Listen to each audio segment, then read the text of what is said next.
I live by myself in a one-bedroom apartment. My building has 4 floors and I'm on the top. I've enjoyed living here for the most part, but I almost moved out after something that happened a while ago. It's now been 4 months since the incident occurred. I had been living there long enough to know several of my neighbors and what they looked like. I would occasionally see them coming and going as I did. I wasn't really friends with any of them though. Well, one night, like any other, I went to bed at the time I usually did, about 10 o'clock. I remember waking up in the middle of the night though, and immediately hearing this noise. It sounded like my apartment door was being unlocked. The next thing that I knew, my front door opened up. When I heard this, I was suddenly wide awake, and I got out of my bed and stood up. But I didn't really hear anything else now. I was wondering what exactly was going on. After like a minute, I walked to my doorway, which was closed. Then I slowly opened up the door. Every light was off in my apartment, so I really couldn't see much of anything. About the only light came from my window, which was partly open, and there were some lights from outside. So I looked out into the rest of my apartment, and after several moments, I still didn't hear or see anything. There was a light switch that I could just barely reach. I felt around on the wall and then turned the light on. As soon as it came on, I saw that there was this random woman standing in the middle of my living room. It was one of the craziest things I've ever seen. But then I realized that this wasn't some random woman. She was one of my neighbors. As soon as I noticed her, she moved and started running away towards the front door. Then she left my apartment and was gone. I really had no idea what was happening, but I knew that the woman was not supposed to be in my place, so I called the cops. I waited around until they got there. The woman was my neighbor from down the hallway, and I had never even spoken to her, but I had seen her a few times here and there. After the police got there, I told them that my neighbor had somehow broken into my place. I gave them all the details of what happened. They went over to my neighbor's and knocked on her door. I remember that she acted like she had been asleep and had no clue what was going on. She completely denied the entire thing. I was afraid that it was going to just be my word against hers, but luckily, my apartment building had pretty good security cameras. After looking at them, it was clear that she had entered my place. Somehow, she was able to pick the lock. I honestly have no clue, but I pressed charges against her, and she was evicted shortly after. My apartment building also had to replace the locks. I really don't know why she wanted to get into my place. I'm really glad that I woke up when I did though.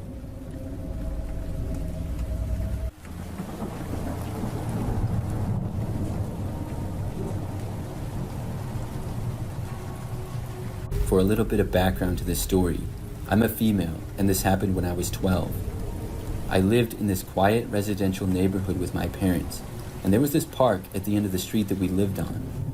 During the summers, almost every morning, I would walk my dog down to the park.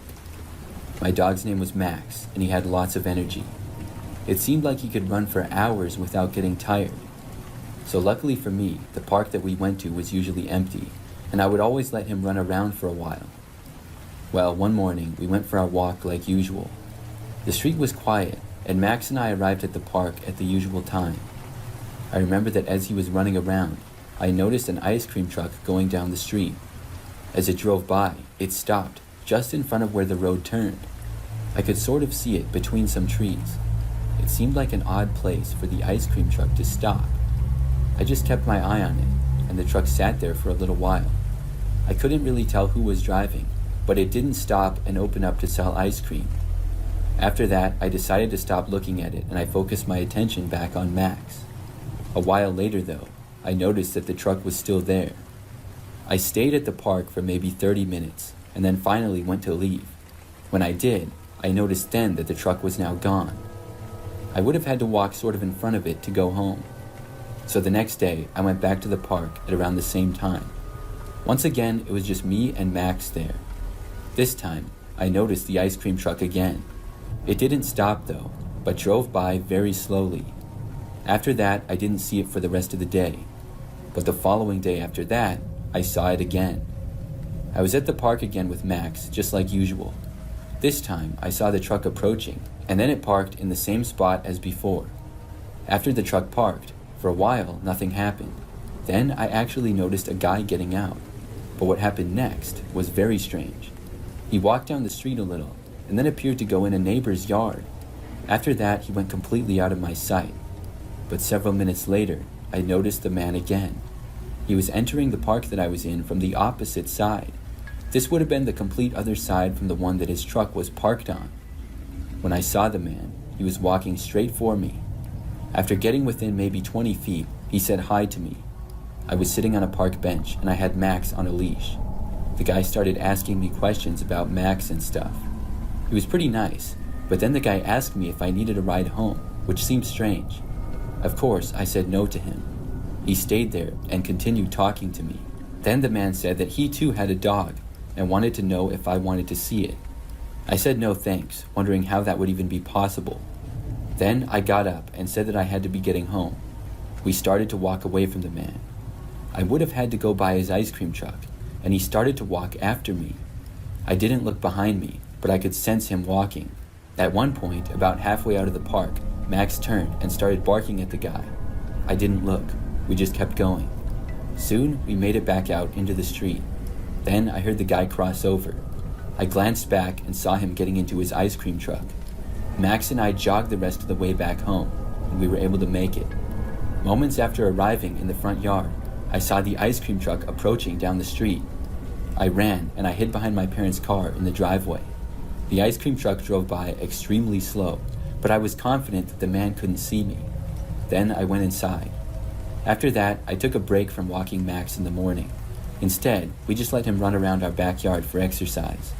Eventually, though, I did go back, and I never saw that man again, luckily, or his ice cream truck.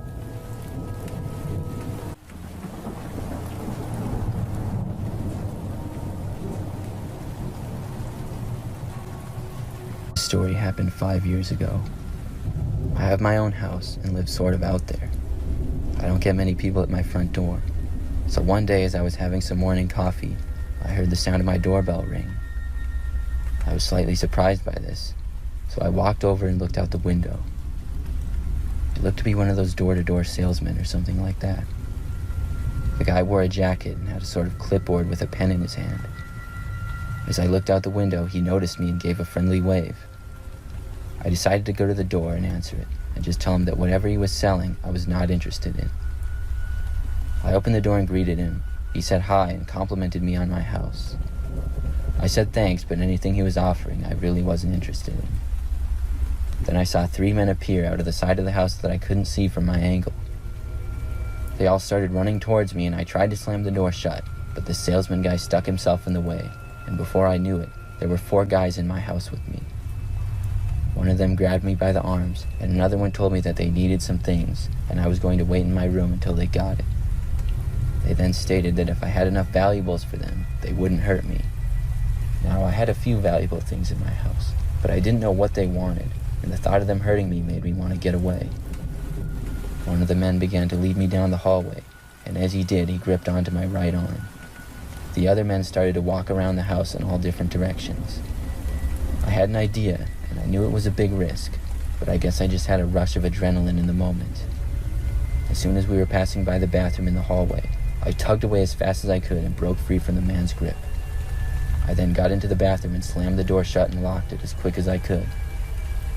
The man was really close to getting in, but I think he was a little caught off guard by my actions.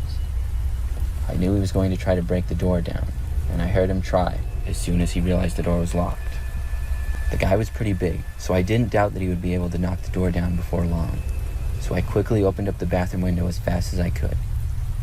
It took me a little while, probably about 30 seconds, but once I did, I was able to just barely squeeze out the window and get outside.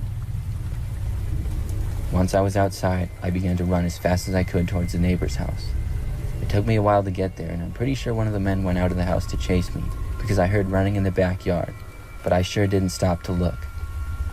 I finally got to the front door of one of my neighbors and knocked on it as loud as I could and fast. I looked around but didn't see anybody coming after me at the moment. They opened the door after a little while, and I told them what was going on. My neighbor Margaret let me stay inside her house, and I called the police. They arrived a short time later, but by then, all the men were gone. When I got back to my house, it was a huge mess. They hadn't really stolen anything, but more so vandalized the place, breaking lots of things and just overall causing a huge mess. I had to use my insurance, but at the end of the day, I was just happy to be all right.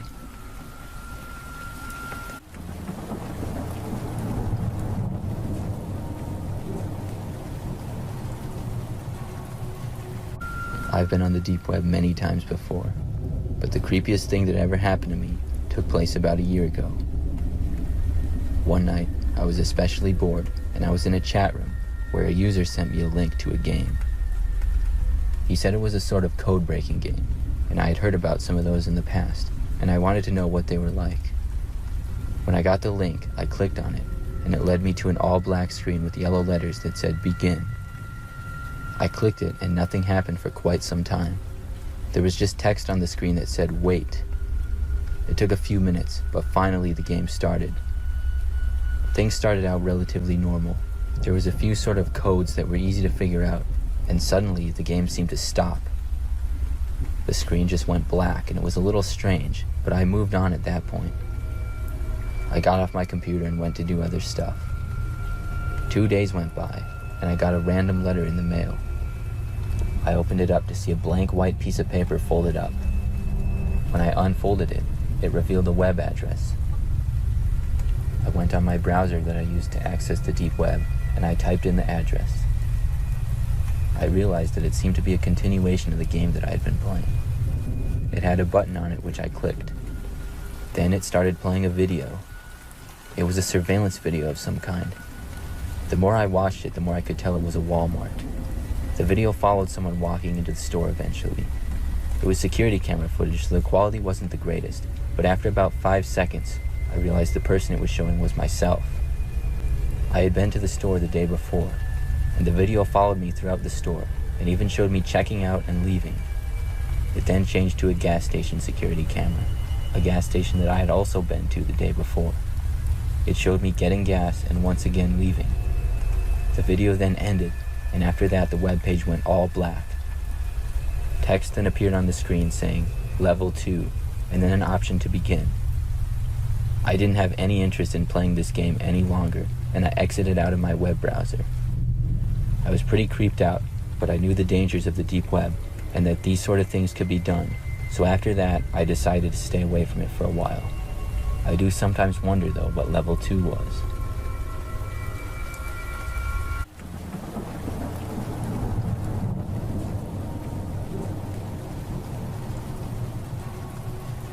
When I got my first job after graduating college, I didn't have much money, and I had to go move to a new city, so I needed a roommate for a while. I was desperate, so I put an ad out that I needed a roommate, and I basically took the first guy to respond and got a place with him. His name was Michael, and when we met, he seemed like a pretty normal guy. He was roughly my age and was nice, but a bit quiet, and overall I didn't think it would be a problem living with him. The apartment that we had was on the 4th floor of a 6-story building. It had 2 bedrooms, one at each end of the hallway. It also had a bathroom, kitchen, and a living room that we shared. Over the first few weeks, I was mostly busy with work and didn't really talk to Michael much or see him. He would mostly just be in his room with the door shut, and I didn't have a problem with that. I did occasionally try to have conversations with him if I saw him out of his room, but he seemed like a pretty private guy and never really talked much about himself. Still, this didn't really bother me much, because as long as he paid his half of the rent and didn't mess up the place, I had no reason to complain. That's why on one night, about a month into living there, I woke up in the middle of the night at 3 a.m. I looked around and was really surprised to see Michael standing in the doorway of my bedroom. He seemed to be looking at me. I said, "Michael?" He stood there for at least 10 seconds just looking at me before saying that he wasn't sure if I was awake or not. He wanted to know if I had a pair of headphones that he could borrow. I told him I didn't, and then he walked away. I laid there really confused for a few minutes before finally falling back asleep. It really wasn't like him to do something like that. Overall, it was weird, but it was really nothing that strange. But just a few nights later, I woke up in the night again, but this time I saw Michael actually inside of my room. I watched him walk out of my room and back down the hall. I don't think he saw me at all, and I ended up just falling back asleep again. Then again, about a week later this time. I was not asleep yet, but I was laying in bed about to fall asleep. and I saw my door slowly start to open and Michael just walk in without knocking or anything. He looked at me, but all my lights were out, and I don't think he could tell if I was awake or not. I asked him what he was doing in my room, and he seemed really startled to see me awake. He paused for a few seconds, and then walked to my hamper, which had a bunch of my clean clothes that I had just washed in it. He said he thought I had taken some of his socks by accident, and he couldn't find them. I really wasn't buying that excuse, but I told him to go ahead and look in my clothes. He looked around for a while and then just left. The next day, I decided to confront Michael and ask him why he kept going in my bedroom in the middle of the night. When I did, he played dumb and said that he only went in there one time. I told him I had seen him in there before, but he completely denied it. That made me start to wonder if I had made a bad decision on being so quick with my choice of roommate. I just hoped that after I talked to him, he would stop going in my room. And it seemed to work because I didn't wake up or see any evidence of him being in my room for probably about a month, which was nice. But then one night, I once again awoke, but this time saw Michael literally standing over me at the end of my bed. When I saw it, I jumped back. Michael looked very startled as well and immediately ran out of my room. This was the last straw for me, and I decided that the next day I was going to look into moving out of that apartment and getting locks for my door in the meantime. But the next morning when I woke up, Michael was gone and all of his things were gone from his room. I had never really been in his room before, but his door was wide open and there was nothing in it at all. The only contact I had for Michael was a phone number. I called him and then texted him, but I never got an answer. I looked him up online but couldn't find him anywhere on social media. He kept paying his rent every month the same as always until our lease ended. I never did end up seeing him again.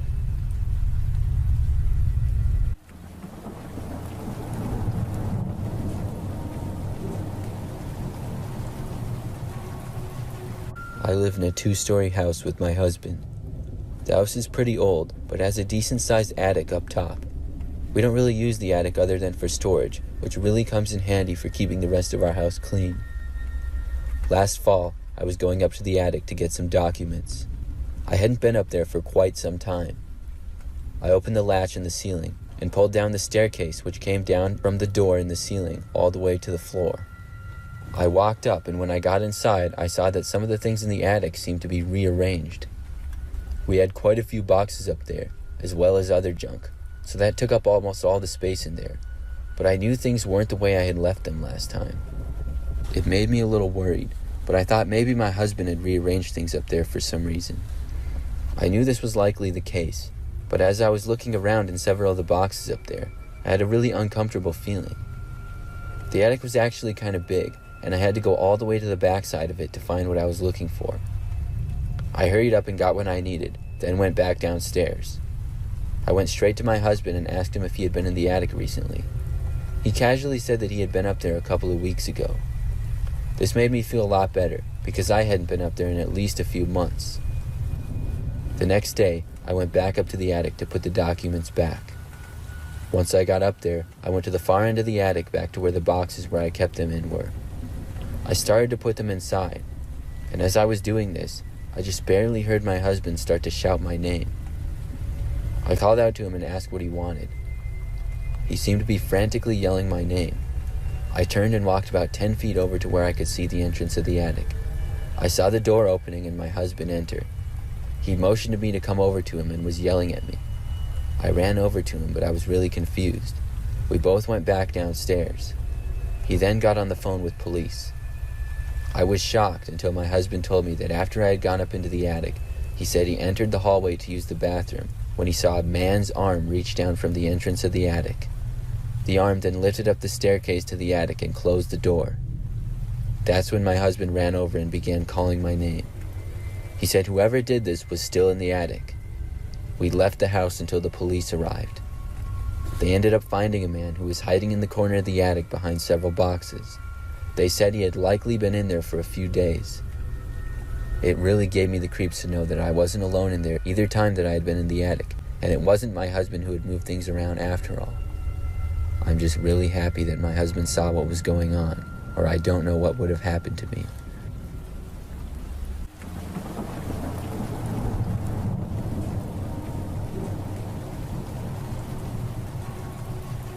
couple of years ago, after graduating from college and living in an apartment for a couple of years, I finally bought my first house.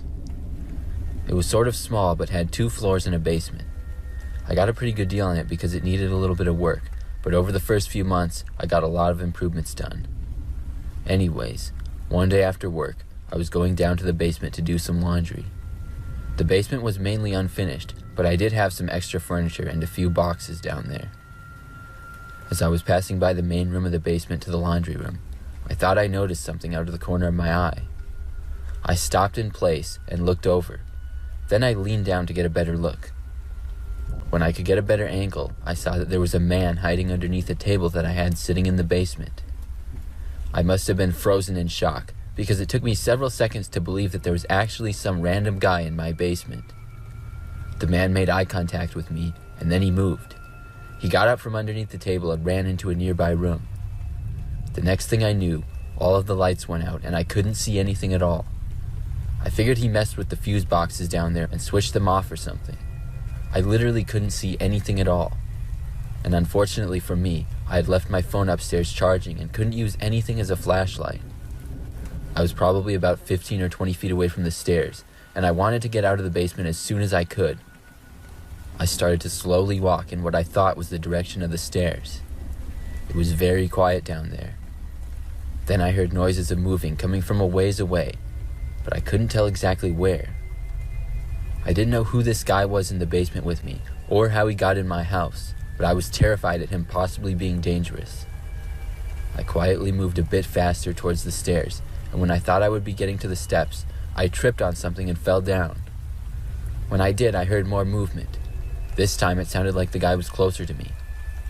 I decided to crawl to the stairs, and I constantly felt around for the steps. Soon I was able to find them, and I began crawling up the stairs on my hands and knees. At last, I felt myself reach the door to the upstairs. Then I began to stand up to open the handle. When I did, I felt my right ankle suddenly get grabbed. Whoever it was had grabbed my leg and pulled me back to the ground. Then we started to go back down the stairs. As this happened, I desperately kicked my legs around as fast as I could. I could feel the man grabbing at my legs and trying to get closer to me. I could feel the man grabbing at my legs, trying to pull me down. I was able to get one really good kick in, and it seemed to get him in the head. I felt his grip loosen, and I quickly kicked away and stood back up, then opened the door. I wasted no time in shutting the door behind me and running to grab my phone. Then I ran out the back door to the house and called the police. I didn't stop running until I was off of my property and in the street. The police said they would have someone there within a few minutes.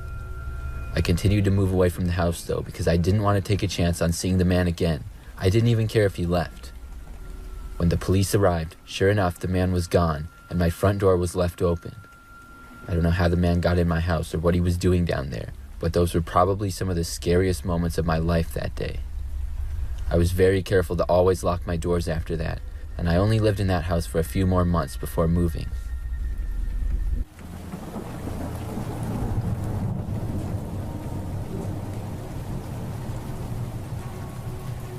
This story took place 2 summers ago. I was walking my dog Albert one night after work. It was something that I did almost every day. Usually I would walk Albert earlier, but I had been working late that day, so I went out just as the sun was setting at about 8:30 p.m. or so.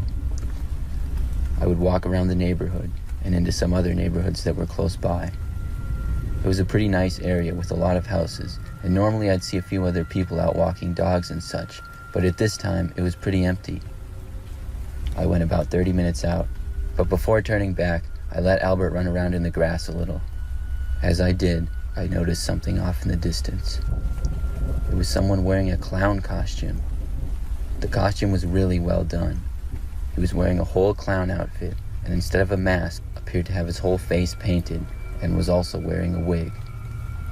It seemed really weird to me immediately, because it wasn't Halloween, and he didn't appear to be with anyone. He just seemed to kind of be walking up and down the street. Unfortunately for me, I had to walk past him to get home. I waited there at the park for a few minutes to see if he would walk away first, but then Albert seemed to notice him and let out a few barks. Albert is a French bulldog, so he's pretty small and not very intimidating, but he still likes to bark at people a lot. As he did, I saw the clown stop walking and turn his head over to look at us. He then turned his head back and walked away. Once he was gone, I headed back with Albert. I didn't notice the clown at all anymore until about 10 minutes later. I heard the sound of someone walking behind me. Not very close, maybe about 100 feet back or so. Immediately, I got a bad feeling that it was the clown. I didn't want to stop and look behind me, so I just kept walking until I got to the next street corner, and when I did, I casually looked behind me to see that it was in fact the clown that was walking behind me. I continued to walk home with the clown tailing a far ways back. The longer he followed me and the closer I got to home, the more nervous I became. For a few minutes, I didn't hear the clown at all, so I turned around and was relieved to not see anyone. But just a few minutes later, I heard the footsteps once again. Then, out of nowhere, I heard the sound of the footsteps change to the sound of someone running. I looked behind me and saw the clown running directly at me and Albert with a huge, creepy grin on his face. At that point, I knew nothing else but to start running myself. I sprinted as fast as I could. Luckily, I'm in pretty good shape, and so is Albert. Even though his legs are pretty short, he was able to keep up with me as I sprinted down the street. I took a turn at the next block, and even though it wasn't the way home, I was trying to lose the clown. Then when I was at the end of that street, I turned again. At last, I stopped hearing the clown and looked behind me to see that he was finally gone. I walked a few more blocks and then went back to the way home. I was checking my surroundings constantly the entire way back. I was so glad to make it back safely without the clown following us, and decided I would try to avoid walking Albert at night from then on. I went to bed that night and slept great. But when I woke up the next morning, I opened the blinds to my bedroom window and noticed something. On my bedroom window, there was a balloon with the string taped to it. I got the chills when I saw it. The creepiest part is that I had slept with my windows cracked open all night, something that I often did during the summertime to get some fresh air in the house. I figured it had to be the clown that left the balloon, and it creeps me out thinking he was outside my window that night. But who he was or what he wanted, I still don't know.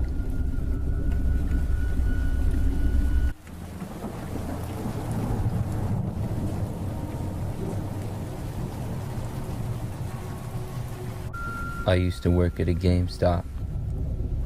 The time that I worked there was for about 6 months, roughly 5 years ago. The GameStop was located on the end of a little strip mall in a pretty popular shopping area in town. The job was pretty good for the most part because I liked video games a lot and I knew a lot about them. Anyways, a few months into the job, when I had gotten the hang of everything, I started to work nights, which was the busier shift. I generally worked from sometime in the mid-afternoon until 9 p.m., which is when we closed. Things were busiest in the late afternoon, and then they would quiet down as we got into the night. One night, when things were pretty dead, I noticed a man come into the store and immediately go to the far corner and look at our PS4 used game section. He just kind of stood there though, not really seeming to be looking at anything in particular.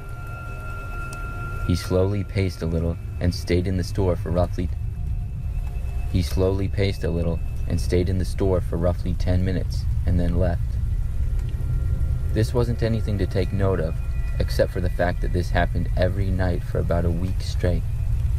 The man would come in at around the same time every night and stand by the PS4 section, but never buy anything. He usually had his back turned to me the entire time. However, he would occasionally look over at me. All I could get from this was that he always wore a jacket and hat, as well as sunglasses. I just got a little suspicious feeling, but then again, he never did anything wrong, so it was probably just me being over paranoid. Then one night, after work, I closed up the store and went to my car. When I arrived at my car, there was an envelope tucked into my driver's door. At first, I thought it was some kind of brochure, but when I got closer, I saw that it was a DVD in one of those little envelopes. It had no labeling on it of any kind. I didn't know what it was supposed to be, but being into technology, I took it home and put it in my computer to watch what was on it. I played it, and the first part was a man's voice speaking that I couldn't recognize. And the sentences that he was saying weren't making any kind of sense at all. This continued for several minutes. Then the video switched to a recording from a car. It appeared to be a video taken from the back of a car at another car driving. The video then zoomed in on the driver of the car, and that's when I nearly had a heart attack. I saw that it was me driving on the video. It showed me driving down the road, even making a few turns. Then the video cut out and went to another video of a car driving. This was also my car, except this time the video was taken from a car following me and on a different day. It showed me turn on several roads, and then onto my street and all the way into my apartment complex. Then it showed me get out of my car and walk inside. The video ended after that. I was really creeped out with what I had seen. I called a few of my friends and talked to them, hoping maybe it was some sort of a prank, but it wasn't. But back to the suspicious man that always came into GameStop and never bought anything. After seeing him on the night that I got the mysterious DVD, I never saw him come into the store again. That makes me think that the two were linked. But nothing else weird ever happened after that. I ended up giving the DVD to the police, and I moved a couple years ago.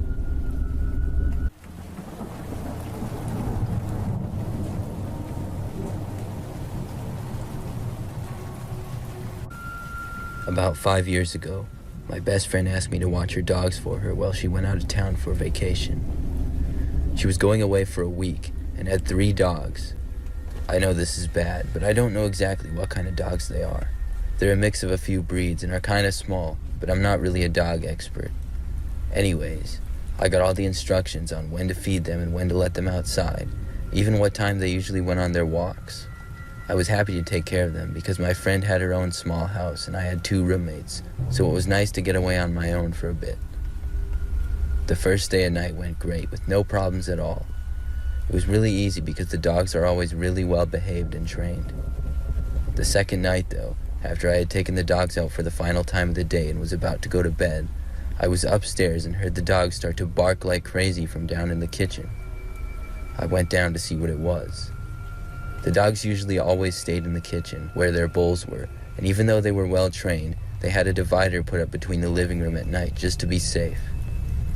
When I got down there, I saw that the dogs were jumping up and down and going wild. I went over and looked out the back door, but didn't see anything outside. Then I realized that I hadn't locked the door, so I quickly locked it and then tried to calm down the dogs. They must have seen some sort of animal or something is what I was thinking, because they usually didn't bark so much. Finally, I was able to calm them down and they were quiet again. I went back upstairs and laid down to go to sleep. I fell asleep for a little while, but woke up again not much later to the sound of the dogs barking again. I went downstairs and saw them once again jumping up and down and barking. I looked around outside and still couldn't see anything. I watched the dogs, noticed that they weren't necessarily barking at the back door, but more so at the closet door that was inside and next to it. I got a bad feeling about this, but I decided to open the closet door. I walked closer and I knew it would be empty, but I just wanted to open it for peace of mind. I got to the handle, and just when I was about to grab it, I saw it start to turn on its own. This caused me to back up and immediately run upstairs. I got into the bedroom and locked the door behind me. I heard the sound of someone walking downstairs and the dogs start to go crazy once again. Then I heard footsteps start to come upstairs. At that point, I took out my phone and I called the police. I ran to the far corner of the room and talked to them. The footsteps came up the stairs, but I never heard anyone try to open the door to the room I was in. After the police let me know they would be on their way, I listened closely, but I didn't hear any more noises. I didn't dare move and I kept silent. It felt like forever that I was sitting there listening for any kind of noises, and I fully expected whoever was there to try to come in the room. But the entire time I waited there, and I heard nothing. I knew the person had to be upstairs still, because if they went back downstairs, it would likely set the dogs off again. Finally, I heard the sounds of police arriving coming from downstairs. They made their way into the house through the back door, and the dogs started barking once again. The police went upstairs, and I unlocked the bedroom I was in for them. Then I left the house as they searched the rest of it. After they were done searching the house, they said they couldn't find anybody inside at all.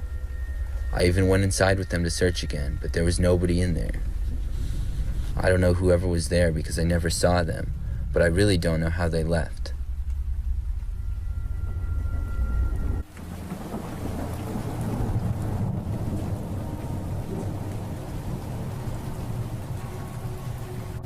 I used to live in this old apartment building. My name is Sabrina, and this took place about 5 years ago now. My place had 1 bedroom and 1.5 bathrooms. Overall, it was not the greatest, but I didn't mind it. I was on the 2nd floor, and there were lots of other people living in the building. But several months after I had started living there, I got a new next-door neighbor. His name was Arthur, and he was a creep from almost the very start. I know that the way he met me was strange enough. I left my apartment and was walking down the hallway. He came up behind me and tapped me on the shoulder, startling me. Then he introduced himself, and it was really awkward. He told me that he lived next door and stuff, and from that point I thought maybe he was just an awkward guy. But he spoke to me a couple more times and didn't really seem shy or anything. In fact, the next time that I saw him, he was just standing out in the hallway, not really seeming to be going anywhere. When I left my place, he approached me and asked me if I wanted to come over to his place. I said that I was busy and I had to go somewhere, and I declined. After this, Arthur tried to ask me out a couple of times when he saw me in the hallway, but I said no each time. He struck me as a little bit odd and creepy. All of these interactions with him happened within the first month that he lived there. It was starting to get annoying, because it seemed like almost half the time that I left my place, he would leave after me or be in the hallway. Then, one night, I was in my apartment and went to take out my trash. We did not have a trash chute on my floor, and we had to walk all the way down to the basement to take it out. So I got on my flip-flops and left my place and walked down to the basement.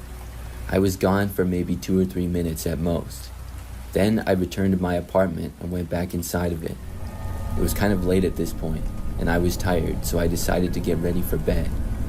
I wasn't necessarily planning to go to sleep right away, but probably just watch some shows in bed. So I started to go around and turn all the lights off in my place. When I passed by my broom closet, I was sure that I heard a noise inside of it. This was very weird. I didn't know what it could be. The last thing that I was expecting was for a person to be in there. But when I opened the door, I saw Arthur standing right inside. I jumped back and started running for my bedroom. Arthur emerged from the broom closet and then actually started going after me. After I got inside my bedroom, I slammed the door shut, but I didn't have enough time to lock it. Arthur was there within seconds, and I saw him starting to open the door. I had the half bathroom attached to my bedroom, and I ran for that door. I got inside and shut the door behind me just after Arthur had gotten inside of my bedroom. This door had a slightly different lock, and I was just able to lock it on time before Arthur reached. He then tried opening the door and then started banging on it. Fortunately, I had my cell phone in my pocket. I dialed 911 as fast as I could. Neither Arthur or me said anything in this time. After trying to open the bathroom door multiple times, Arthur then started banging on it. I finally spoke and yelled that I had called the police. Then I talked to the 911 operator. I told her exactly what was going on. In this time, Arthur finally walked away from the bathroom door. However, I couldn't tell if he had left my apartment or was just in the other room, so I stayed hidden in the bathroom. It felt like forever that I was waiting until the police showed up. In that time, I didn't hear anything, and when they got there, I finally came out of the bathroom, but Arthur was not in my apartment anywhere. I told the police where he lived, which was obviously right next door, but Arthur had left. Eventually, though, the police were able to locate him. Apparently, he had gotten into similar trouble in the past and had a bit of a history. I obviously didn't lock my door when I went to take out the trash that night. Arthur must have just walked right in and hid in my closet. I'm glad that I found him when I did, even though that made for one of the scariest moments of my life.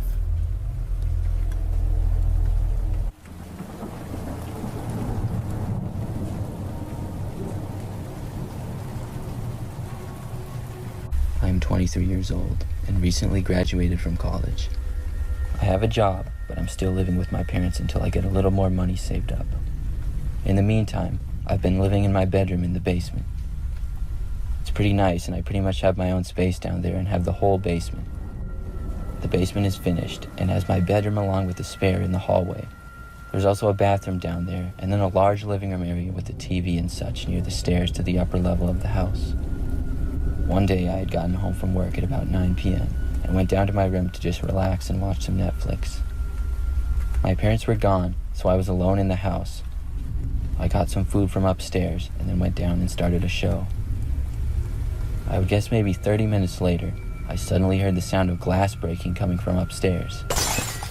I paused my show and listened closely. Could it have been my parents? I listened for their voices, but I didn't hear anything.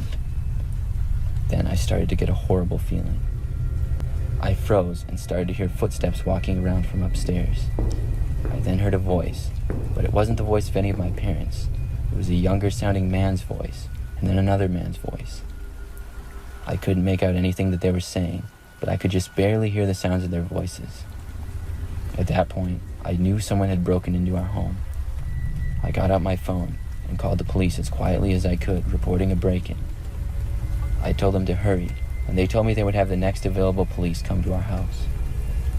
Then all I could do was wait. I heard them moving around upstairs, and I was afraid to make a sound. I sat there on my bed, hoping they wouldn't come downstairs, and it sounded like they weren't going to.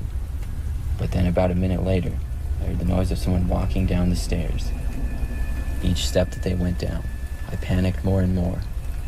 When they had reached the bottom, I realized the possible danger that I was in, and I quietly went to my closet and hid inside of it.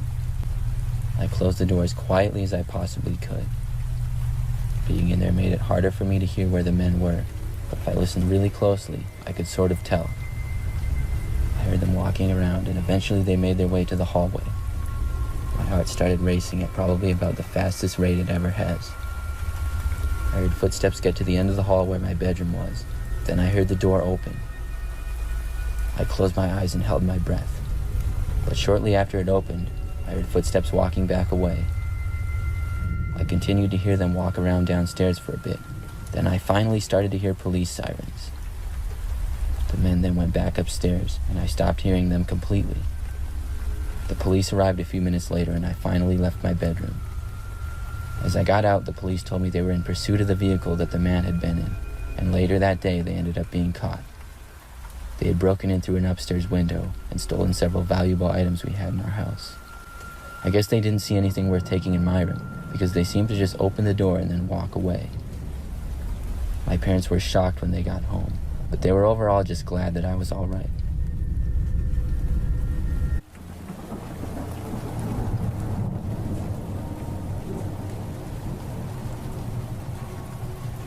This is something that happened when I was 11 years old. It was a warm summer day, and I was outside of our house in the front yard.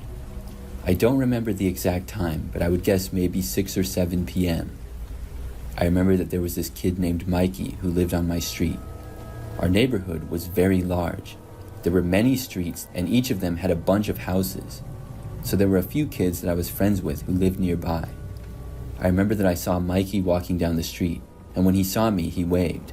Then he approached me in the front of our yard. I remember that Mikey then told me that there was an ice cream truck in the neighborhood. Obviously, on such a hot day, I wanted to go and find it. So Mikey told me to follow him, and he said that it was just one street over. Mikey told me that his friend who lived on that street told him about it. So I remember that we set out and started walking to the end of our street to then go to the next one over.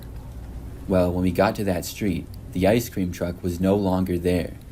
We figured that it was just driving around, and Mikey's friend was on the street and told us that he thought it went to the next street over. We realized that the truck would probably still be close by, so we decided to go there. I remember that we went to the next street over from that, but things weren't as simple as they sound. The neighborhood streets were not all the same. Some were a little curved or slanted. Some were also longer than others, and there were occasionally small parks and things like that.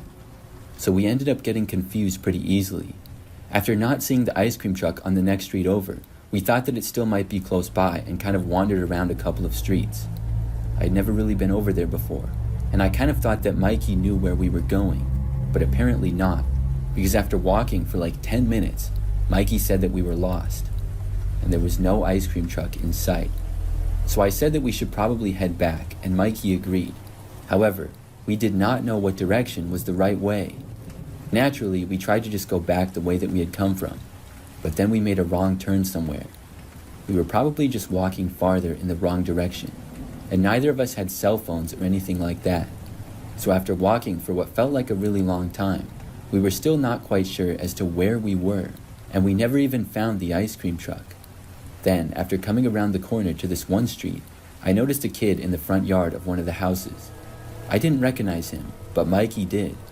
When we saw him, Mikey shouted hi to the kid, and the kid started waving us over.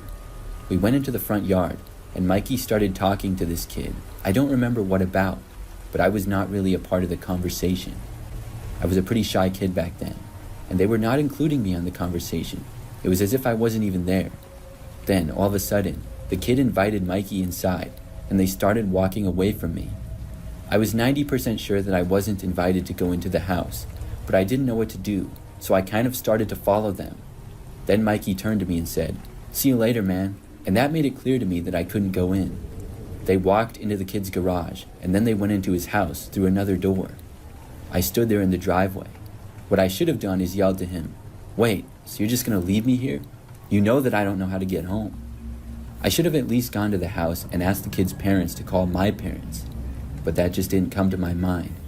I was a shy 11-year-old kid. Instead, I walked out of the driveway and back onto this random street. By now, the sun was actually starting to set. I was mad at Mikey and angrily walked down the street for a while, but I still had no idea as to where I was. As I kept walking down random streets hoping to see something familiar, it slowly got darker and darker outside. I wasn't really seeing anybody else outside at all. As I walked down one street in particular, though, I came around a corner and this one guy stepped out from behind a parked car. He was wearing a hooded sweatshirt. After I sort of passed him by, I noticed him start to walk after me. He was kind of a long ways back, but I did notice he walked to the end of the street when I did. When I got to the next one over, he was still there. The distance between us was at least 50 feet. I kept walking to the end of the next street, and the man was still there. But then I saw something that was finally familiar to me.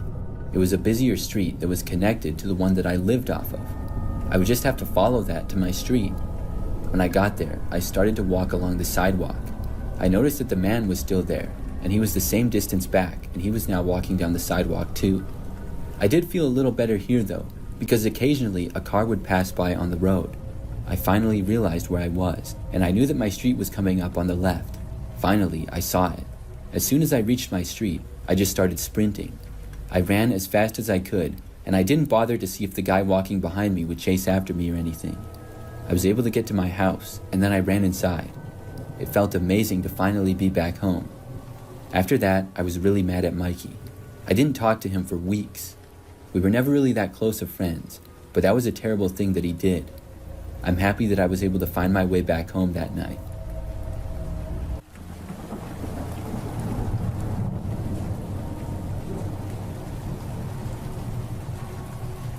This is the story of my first roommate in college. I was a freshman at a decent-sized university in Ohio. I got a random roommate for my first semester in the dorms. He immediately seemed a little odd to me, just kind of the way he talked and acted in general. Nothing that crazy, but he just stuck out to me as a little strange. Still, I tried to make the most of it and would talk to him here and there. I was able to make friends rather quickly at school, and within about a month, I sort of had a group of guys that I would hang out with regularly. My roommate, on the other hand, never really seemed to leave the room other than to go to class. I would sometimes offer him to hang out with the guys, but he would always turn it down. Whenever I would leave the dorm, though, he would always ask me where I was going and how long I was going to be gone for. I found that sort of annoying because it's not like he was my older brother or something, but if I was going to be out late, I always made sure to tell him. One day, when I happened to be at the dorm and my roommate was away at class, I was drinking a bottle of water, and when I was done with it, I threw it across the length of the room to try to make it in my garbage can. I missed, though, and it bounced away to my roommate's side of the room and kind of went under his bed. I went to go grab it, and as I was picking it up, something caught my eye. It was a storage box that was slightly open and underneath another box, but I could see some photos in it. I admit that my curiosity got the better of me, and I decided to open the box. I had to move the box on top of it to get to it, but I opened it very carefully. I thought initially that it was maybe family photos of my roommate, but when I started looking through them, I became really weirded out. There was many photos of random students walking around on campus. All of the photos were candid, and many looked like they had been taken from our dorm room, which had a nice view of the campus. There were probably over 100 photos, and some had multiple of the same person. They all appeared to be taken at a far distance, and the camera was zoomed in. Then I found a photo of myself when I was walking to class one day. I decided to put all the photos back as I had found them. I closed the box and got back to my side of the room. My roommate came home later that day and went on his computer. After several minutes, he asked me if I had been going through his stuff. I admitted that my bottle had rolled under his bed and I moved his box a little, but I didn't tell him about seeing his box of photos.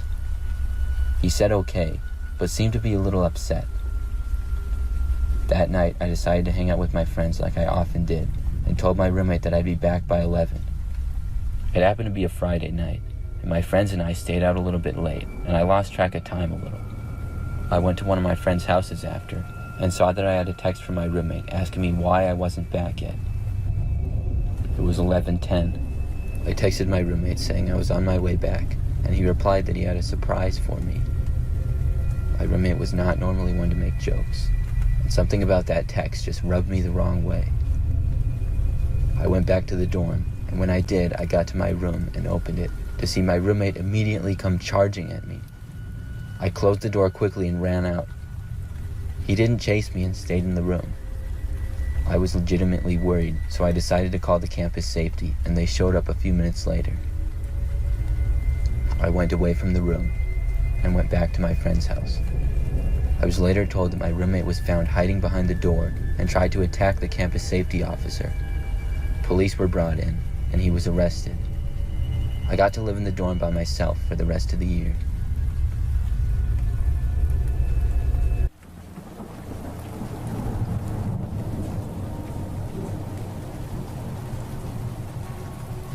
This story happened many years ago when I was a kid. If I had to guess, I'd say I was maybe 12 years old. My family lived in a pretty average house in a big neighborhood. We had one level and then a basement. I was always kind of scared of the basement because I was a kid and it would usually be dark down there. Overall, it just seemed scary to me. We didn't really use the basement much for anything other than storage though. We did have a little setup of an old couch and a couple of chairs with a TV though, but it was only used occasionally. One night when my parents were gone, it was just my older brother and me at home. I had to go down to the basement to get something, and as I opened the door to the dark basement, I was immediately a little bit scared. I ignored the feeling though, and turned on the light and then walked downstairs. I went down there and noticed that something looked different. As I got closer, I saw that all the furniture that was set up in the basement had been rearranged. It was as if someone had moved everything to the other side of the room. It wasn't really messed up, but just rearranged. I was startled and ran back upstairs. I asked my brother if he had rearranged things in the basement, and he shook his head and told me no. I told him to come downstairs and look with me, so we both went downstairs and saw how everything was rearranged differently. My brother told me that he had just been down there the day before, and it wasn't like that. We both agreed how it was really strange, but knew our parents must have done it. When they got back home later that night, we asked them, but to our surprise, they said they hadn't moved anything at all. We all went back downstairs once again. When we did, everything was back to normal. All the furniture and everything was just how it had been before. My dad went around and looked everywhere and said everything seemed to be perfectly in place. Nothing else like that ever happened, and my family only lived there one more year before moving. Still to this day though, I always wondered what exactly happened down there.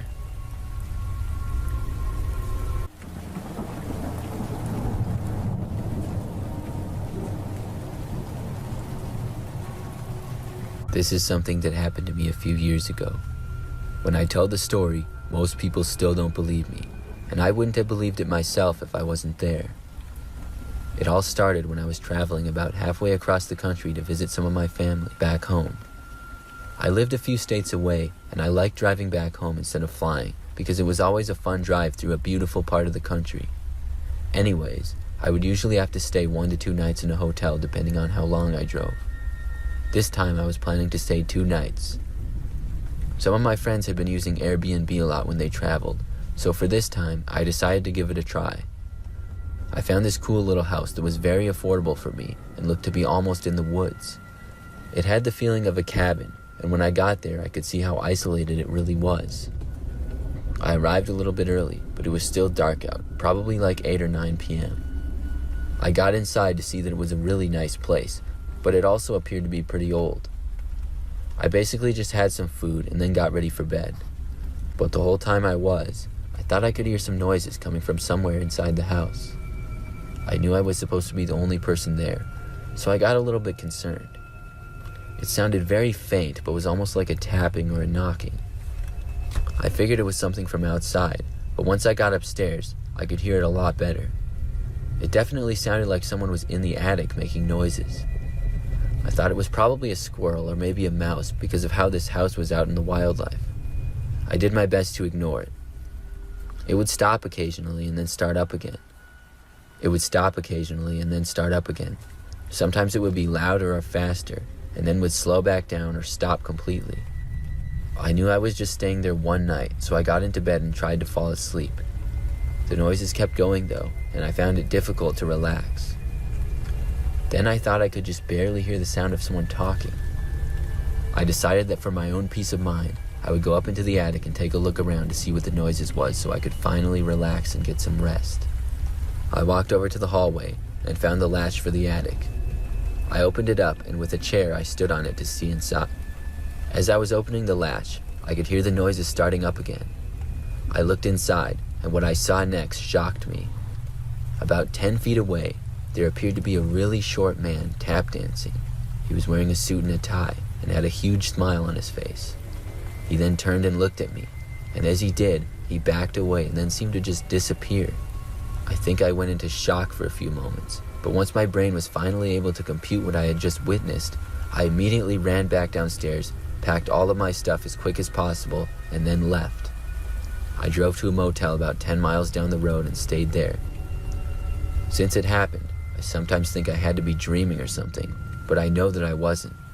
I've also never hallucinated or anything like that.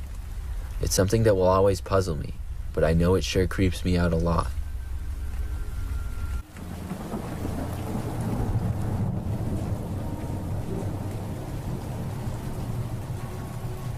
This story takes place a few years ago when I was in high school. I was about 15 at the time and was home with my older brother who was a senior in high school. It was a rainy night and our parents were both gone. We were sort of bored and had always been a little curious about the deep web, so we decided to go on it and give it a try. My brother said he knew how to access it, and we used an old computer in the basement because we were afraid of potentially getting hacked or something. Still, we were very curious, so after my brother was able to get into the deep web, we searched around some random stuff before finding a chat room. We talked a little bit in the chat room to some people, and before long, we were sent a link by a user with no context. I warned my brother not to click the link, but he did anyways. As soon as it was clicked, the computer locked up. Then the screen went all black. It caused the whole room to go pitch black, as we had all the lights off in the basement and could only hear rain falling from outside. We thought the link had crashed the computer and maybe even broke it. I figured it was some sort of prank by the user. My brother tried pressing several keys and even moving the mouse around, but nothing happened. We decided to leave the basement and went back upstairs, thinking we had broken the old computer. We discussed what to do for a couple minutes and then went back downstairs. But when we entered the room that the computer was in, we froze.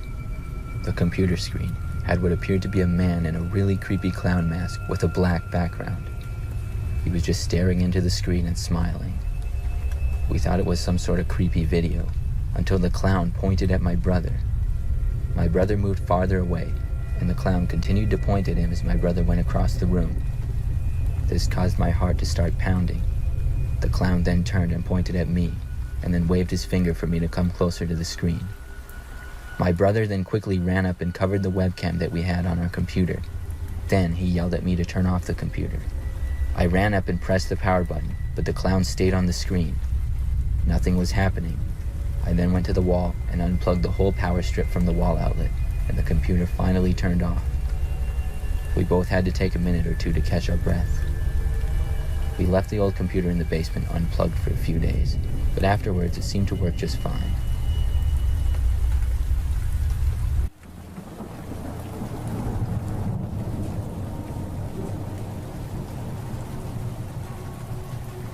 I live alone in a house.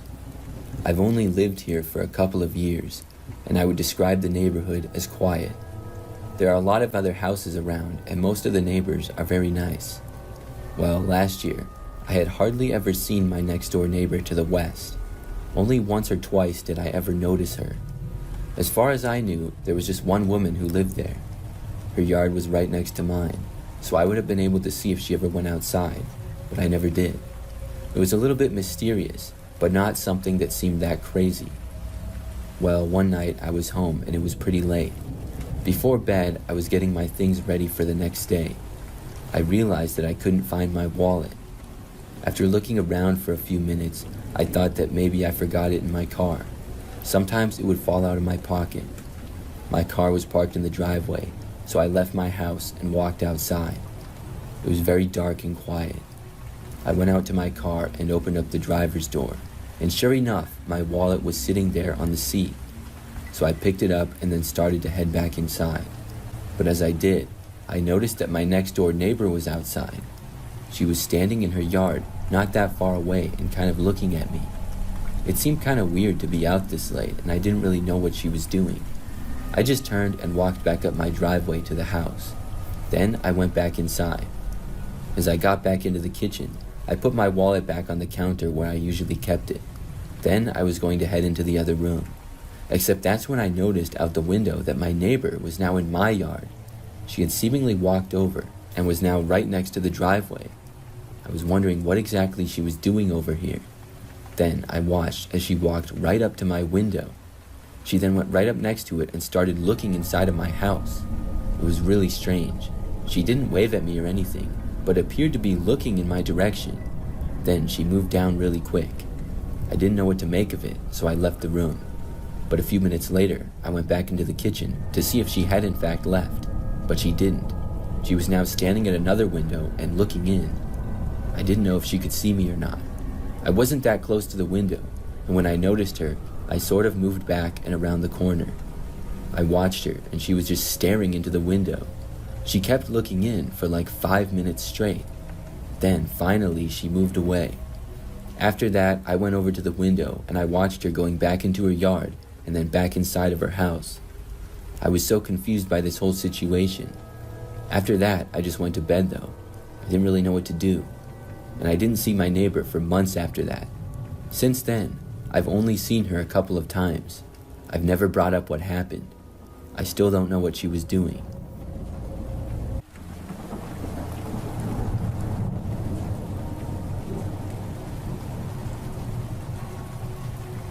My wife and I live somewhat out in the country. It's not super out there, but we have a decent-sized yard with the woods on our property, and we don't have too many houses on our street. One night, my wife had gone to bed already, and I was staying up late watching a sports game on TV in the living room. When the game was over, I turned off the TV and then turned off the lights in the living room. As the lights went out, that gave me a clear image of our front yard, and something caught my eye as it did. I noticed there was someone dressed as a clown, complete with a mask and everything, just standing in the front yard staring directly at me. It was extremely unusual in my neighborhood to see anybody walking down the street, and we had a fairly long driveway, so I was shocked at the sight of a clown in the front yard. He didn't take his eyes off me, and I walked over to the front door. The closer I got, the creepier the clown looked, and I opened the front door just slightly and stuck my head out. He was pretty far away, but I wasn't going to take any chances. I had planned to yell at the clown and ask him who he was and what he wanted, but shortly after I opened the front door, I saw the clown run away and disappear off into the woods. Now this was also concerning, as those were our woods, but I hoped he would just run off and that would be that. I stayed up a little while longer, even went all around the house making sure every window and door was locked before finally deciding I would head to bed. I fell asleep rather quickly, but was woken up sometime in the night by my wife. She said to me, "Do you hear that?" I listened closely, but heard nothing. She then told me that she woke up to what sounded like someone knocking on the front door. Just then, there was more knocking. It was like a really fast and constant knock. Not a very hard knock, but just very constant and rather fast. This time, the knock continued for a good 15 seconds straight before stopping. I figured it had to be the clown. I told my wife about seeing the clown in the yard, and she suggested calling the police. I slowly got out of bed as the knocking started up again. This time the knocking did not stop and just continued at the same fast pace that it had been at before. It was seeming like it was slowly getting louder and louder. I slowly walked towards the living room and tried my best to remain out of sight the entire time of the clown. Once I got there, I could barely see that it was in fact the clown that had returned to the window of the front door. As he continued to knock, I started to hear laughing from the clown, a really creepy laugh. At that point, I yelled in a loud and firm voice that I had already called the police and they were on their way. Of course, I hadn't actually called the police yet, but I wanted to see if I could scare him off. It seemed to work, because I didn't hear any more knocking after that, and he seemed to walk away. I don't know why that clown went to our house, or how he even found us.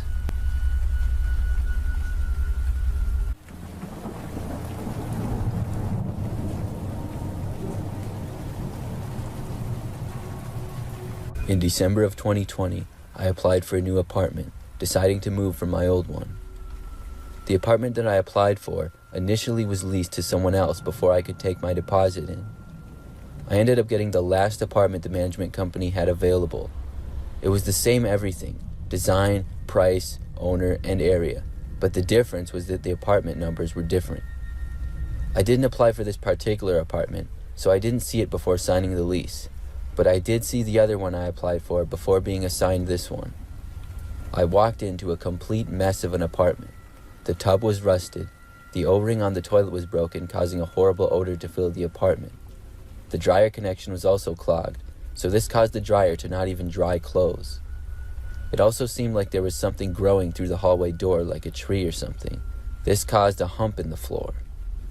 I complained daily to the management company and was in the midst of hiring an attorney, but after a month of complaints and calls to the management, in January of 2020, the management company offered me to change units.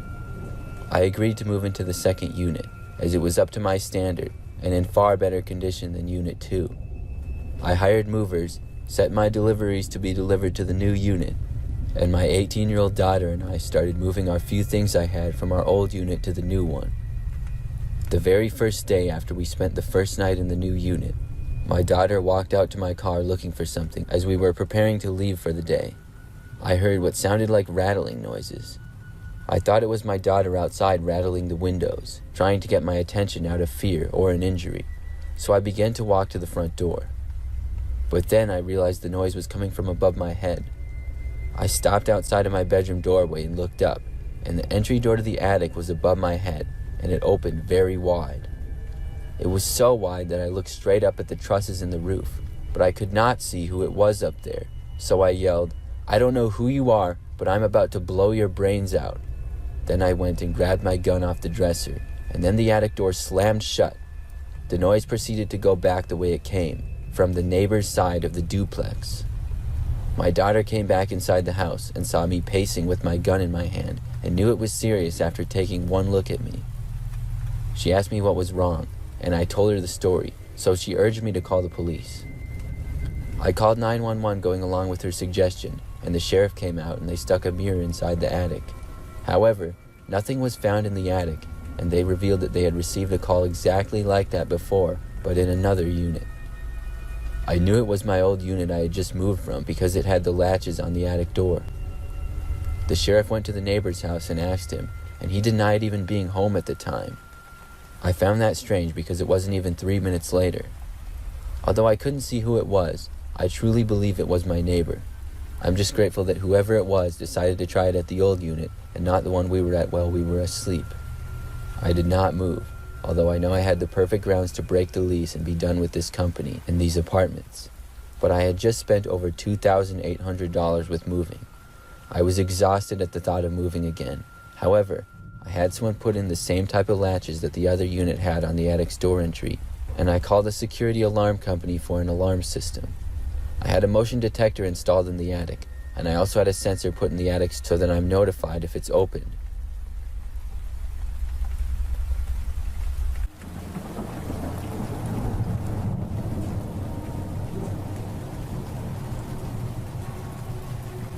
This is something that happened back when I was a kid. I was about 8 or 9, and back then I used to play out in the street with my friends.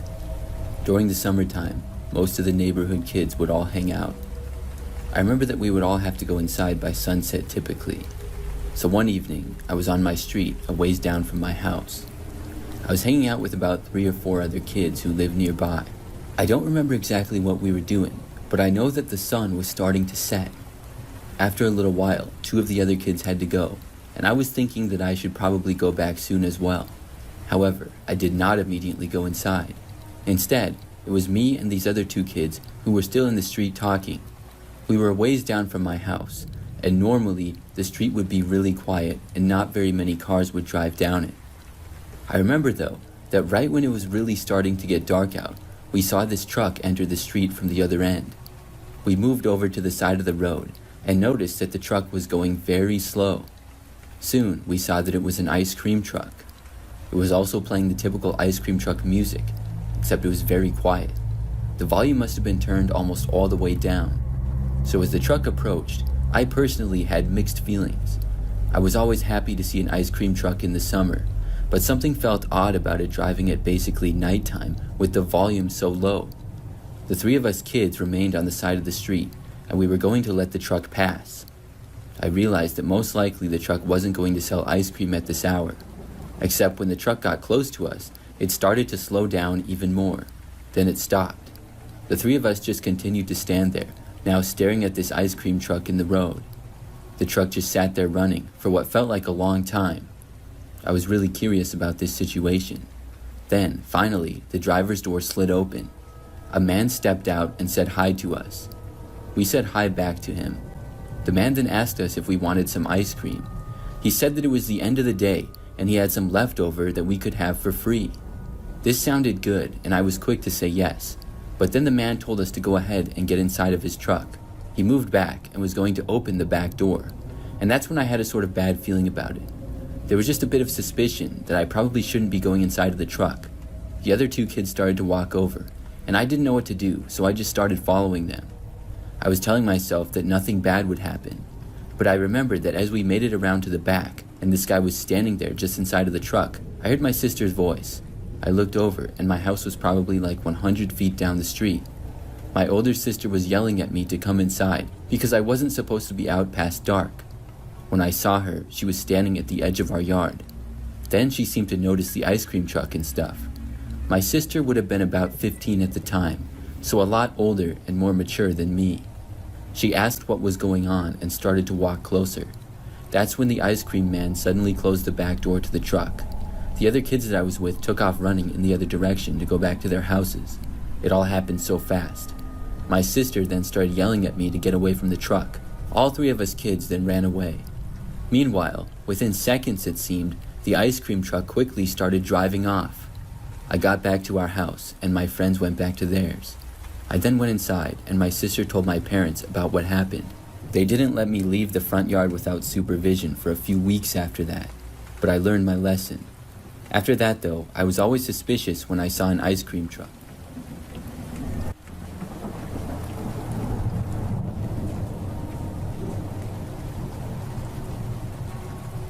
I was a little younger. I had just gotten my own place for the first time, and I went on the deep web for the first time as well. I had heard about it for a long time when I was a kid, and I guess my curiosity eventually got the better of me. When I went on, I searched for games because I wanted to know the kind of games that were on the deep web. I've always been a bit of a gamer. I explored many different websites, just kind of browsing around.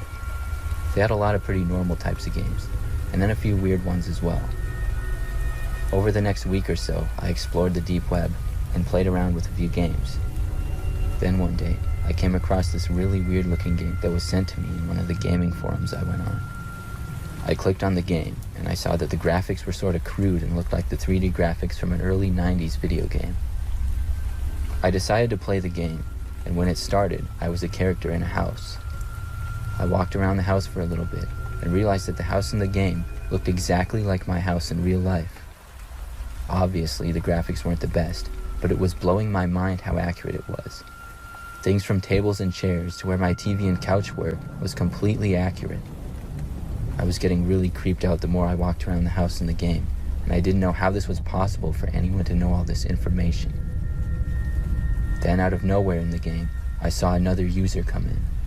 It was someone wearing all black and a ski mask, and they were in my house.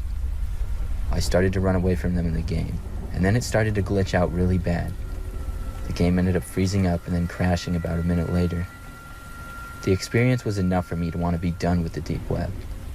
I ended up deleting the browser I had used to go on it after that.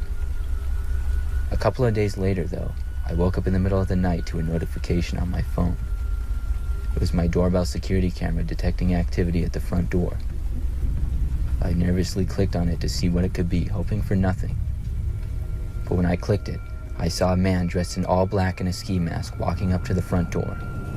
He just stood there for a little while and looked into the camera. He then waved slowly and turned around and walked away. I kept watching, but he didn't return. I stayed up the rest of the night, and since that incident, I haven't had any interest in going back on the deep web.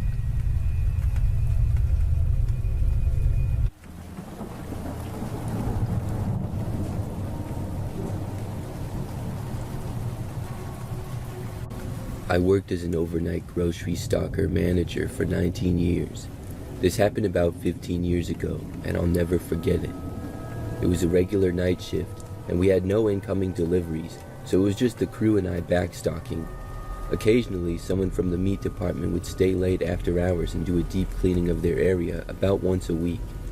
It was just after midnight when Mary, who worked in the meat department, came up to me. She was visibly shaken, in tears, and almost out of breath. She told me that there was a man standing in the meat department dressed in all black, motioning for her to come to him. She said she was scared and didn't know what to do. I told her to stay calm and grabbed another employee to check things out. We looked through the whole store, checking every aisle, the meat department, the back rooms. We checked everywhere, but there was no one. I reassured Mary that we had checked and there was nobody else in the store. It felt strange, but I tried to brush it off. Maybe she was just tired, or maybe she had imagined it. But to be honest, I still felt uneasy. Our closing manager always did the final walkthrough to make sure that everyone was out, and it was just us workers. After that, Mary went back to finish her work. I tried to get back to mine, but only a few minutes later, she came back up to me again, this time in full panic mode. She said that the man was back, standing in the meat department, motioning for her again. I told her to stay with me, and I grabbed the other employee once more. We looked around again. Nothing. No man or strange figure. Just the empty store. At that point, I told Mary that she didn't have to finish her cleaning and she could go home for the night. I wasn't going to push her to work if she was that shaken up. She seemed relieved and left. The next morning, when the store manager came in, I told her what had happened. She didn't seem too concerned. She just pulled up the camera footage from the night before to see if anything strange had been caught on tape, but there was nothing. No sign of anyone standing in the meat department. Nobody in the store who shouldn't have been there. It was all business as usual on the cameras. The manager seemed to brush it off and said that it was probably just stress or exhaustion getting to Mary. The manager did mention that Mary had told her a strange story a few nights before about a customer in the store who had a knife. She hadn't said much else about it, but the manager figured Mary had just been stressed out and needed some time off work.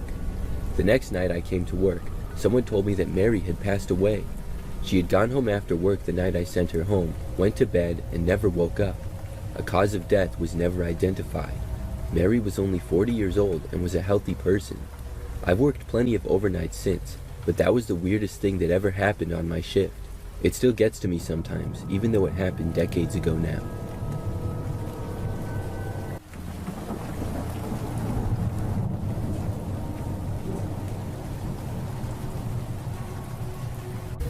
This happened last summer. I was driving home from work one night. I often work all kinds of different hours, and on this night in particular, had worked very late. I left at probably about 2:30 in the morning, and the drive back home usually took about 20 minutes. So by this time of night, the roads were very quiet. After getting off of the highway about 5 minutes into the drive, I didn't see any other cars for a while. But I remember that I came around a turn, and a very short time later, I saw these headlights behind me. I could tell that it was a larger vehicle, like maybe a truck, but I didn't think too much of it, so I kept driving down the road, and eventually I had to turn. I remember that when I made this turn, the vehicle behind me did as well. But not only did it turn with me, but right after the turn, it increased its speed. Now the vehicle was much closer to me than before. We were the only two vehicles out on the road at this time. As it got closer, I started to hear like a kind of music. I remember that after a couple of minutes, I rolled down my window slightly. That's when I realized that this truck behind me was an ice cream truck, and it was playing the ice cream truck music. This seemed really strange. Why would an ice cream truck be out driving at almost 3 o'clock in the morning and playing the music? I kept going, with the truck driving right behind me. Eventually, I had to turn again. When I did, the truck behind me turned as well. After going around the turn, I was able to see that it was in fact an ice cream truck. The closer that I got to my house, the more confused I was. But the truck ended up following me all the way to my street. Then I went down my street and I pulled into the driveway. The truck did not pull in after me, but instead it kept going a little bit farther. Then it stopped, basically in the middle of the street, sort of in front of my house. I quickly got out of my car and then went inside. After I got in the house, I looked out of the window. The ice cream truck was still there, sitting in the middle of the road. I could sort of hear the music playing, just barely. I watched the truck stay there for about 5 minutes. I was literally about to call the police on it because it was very suspicious, but then it just started driving away. I was so glad to see it gone now. I thought that was the end of it. However, it wasn't. The next night, I did not have to work nearly so late. I wasn't followed home or anything, and I was able to be in bed by midnight. However, I remember after laying down and closing my eyes, before I could fall asleep, I heard this sound. It was coming from outside, and I could just barely hear it. Then I realized that it was the music from the ice cream truck. I went over to my window and looked outside. There, I saw the same ice cream truck, very slowly driving down the street. It was probably traveling at about 5 miles per hour or less. I couldn't believe it. This guy came back to my street. I watched the truck very slowly drive away and go out of sight. It took me a while to fall asleep after that, but the truck didn't return. After that, I never saw or heard it again. Looking back, it's still very confusing to me. I mean, why was there an ice cream truck driving around on the quiet roads at 3 a.m. anyways? And why did it follow me to my house? Then it came back to my street the very next night. I still don't have answers, but I'm just glad that I never saw it again after that.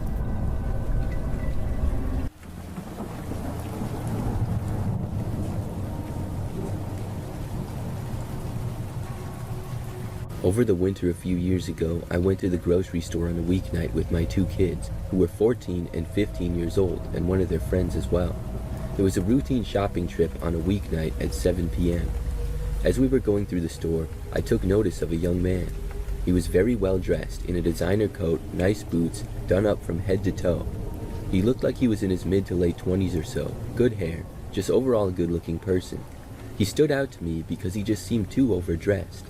As we proceeded through the store, I caught that the guy wasn't really with anyone and seemed to be in every aisle that I was in. He didn't have a cart and was on his phone a lot, and he kept picking up random items and pretending to look at the labels as if he was interested. He would pick up random items from a shelf, kind of pretend to seem like he was interested, and then put them back as my family and I would leave an aisle. He would follow us to the next aisle and do the same thing. This continued throughout the whole store. My family and I made our way to the checkout, bagged our groceries, and I gave a look around before we left to load the car. While loading the car, I saw the guy again. He looked at me and kind of made eye contact. Now, for context, my 15-year-old son is 6'2", 200 pounds, and his buddy who was with us was almost as tall. I'm a thin woman, 5'10", and my 14-year-old daughter is on the thinner side. I told the kids to get in the car, gave them my purse, and told them to lock the doors. They did as I said, while I still had to return the shopping cart to the corral they're kept in.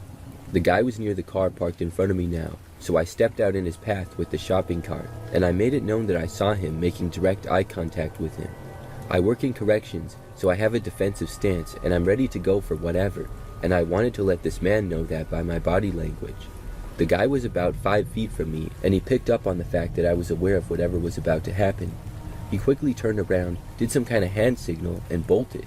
At this point, a big black SUV came down the next aisle of the parking lot with completely tinted windows. The man jumped in and the car sped off, wheels screeching as they left. I don't know what they had planned, but it was clear that I was a target from the beginning. A rather bold move considering I was not alone. I did contact the police department for that city and I made a report. They told me I was not the first person to contact them in recent weeks with the same situation. They put extra patrols out in the shopping center for a few weeks. I don't get scared easily, but that incident still shakes me.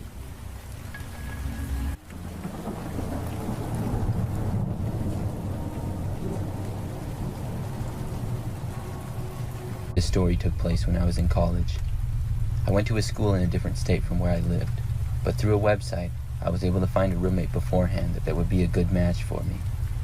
Her name was Annie, and she happened to have the same major as me. We were both females who loved animals, and we even talked about trying to maybe sneak a cat into our dorm. We got along great online, but when we first moved in together, she seemed a bit different. She just wasn't quite as nice, but overall that wasn't a huge deal. Over time, things got a little bit better though, and I enjoyed having her as a roommate. One night on a weekend, about a month into the school year, Annie told me she was invited to a party and wanted me to come with. Of course I told her I would, and that night we went together. We walked because it was only about 6 blocks away, but when we got to the house, it didn't seem like a party was going on. I guess that was a good thing, because then the cops wouldn't get called. But when Annie opened the door and went inside with me, there really was nothing going on. It was a typical old house that looked kind of run down inside. I asked Annie where everyone was. She told me the party was in the basement and said for me to go ahead, but she had to call her mom real quick. I walked down into the basement, where there were stairs that went down rather steep and then went around in another direction. I could hear music playing, but when I went around the corner, I saw just a mostly dark basement with a man in it about 10 feet away. I immediately turned back and ran up the stairs. The man started to chase after me. When I got up to the top of the stairs, the door was closed. I opened it and shut it behind me, then ran out of the house. Annie ran with me when she saw me running away. We both ran all the way back to the dorm. I explained to her what happened, and then she explained to me that she had the wrong address. I wanted to call the police, but we realized that we couldn't because we were in the wrong house, and technically somebody chasing someone out of their own house isn't really a crime. But as time went by, I started to realize how things just didn't add up. I began to suspect Annie had set me up. 2 days after the incident, though, Annie told me she was moving away to a new room because she just needed to be by herself. She packed up all her stuff and then left. I never did see her on campus again. To this day, I think that she set me up. The way the door was closed when I ran back up the stairs, and how she had told me to go into the basement, and then how she changed rooms right after. I could be wrong, but I have my suspicions.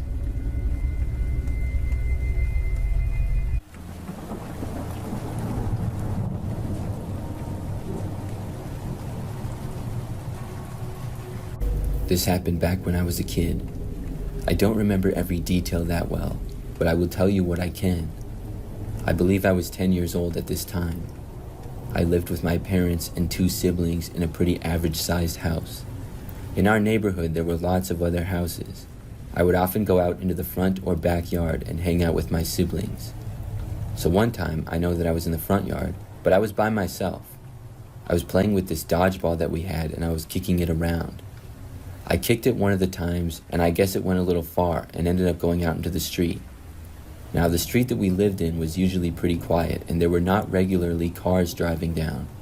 My parents still always told me not to leave our yard, but I had to go to get the ball, so I started to run after it as I saw it rolling down the street.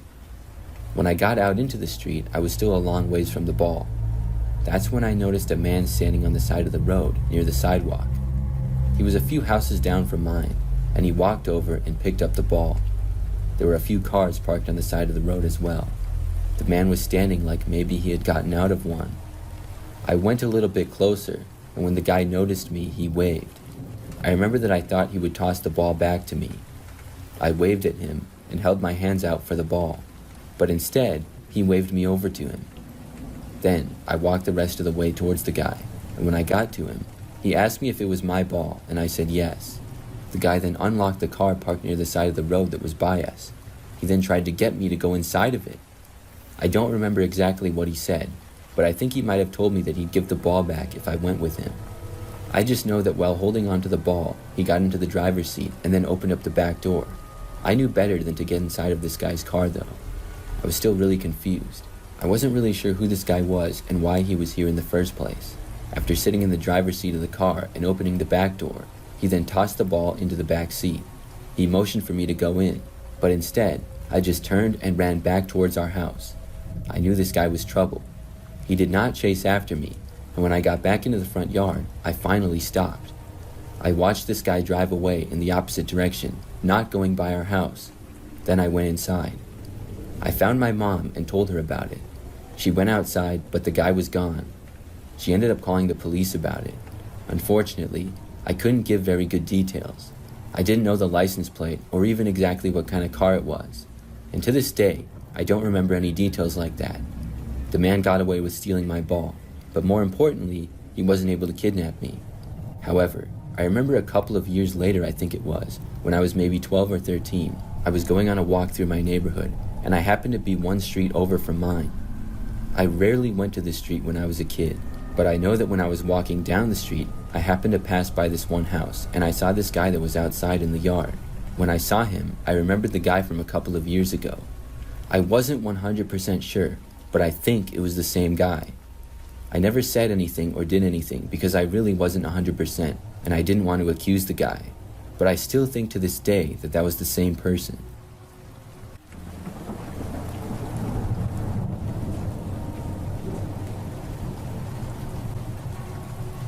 A year ago, my wife and I were having a fire in our backyard with a few friends. It was something that we occasionally did on weekends or whenever, really. When it got to be sort of late and our friends left, we put out the fire and went inside for the night. I was pretty exhausted, so I fell asleep really quickly. However, I was woken up in the night by something. I didn't know exactly what it was that woke me up, so I sat up and looked around. Everything seemed to be just fine and I didn't hear anything, so I decided to go back to bed. But as soon as I lay down, I heard the noise of something falling coming from the living room. This made me sit up in bed and be completely silent. I heard my wife wake up and she asked me what that noise was. I told her it was probably nothing and I would go check it out, but I was actually pretty concerned because we didn't really have anything that would just fall over randomly. I slowly walked to the bedroom door and opened it. As soon as I opened the door, I was looking directly at a man who was in our house. He was wearing an orange ski mask and I slammed the door shut as soon as I saw him. He had probably been just about 10 feet away. I ran over to the phone and called the police. Things got really quiet in the rest of the house, so I thought the man had run away, and I told the police that I thought they had ran off. But after I was done talking to the police on the phone, I heard another noise in my house. This creeped me out pretty badly. I hoped whoever it was would not come in the bedroom. My wife and I stayed in the room, armed with whatever heavy objects we could get our hands on. It was some pretty tense moments waiting for the police to arrive, hoping that the door to the bedroom wouldn't open. I knew the man was still in the house because we had heard movements, but thankfully they weren't coming from near our bedroom. Finally, the police arrived, and I saw flashing lights coming down the street. The police made entrance to the house and eventually got to the bedroom. I assumed they had caught the man, but then they asked me where I thought he went. I told them I had heard noises from the living room, and they ended up searching the entire house, but the man was never found.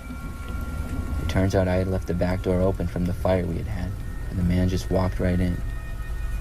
I suppose that's the same way he left too, but it just scares me that he was never caught. It's also a little strange that he didn't appear to take anything either.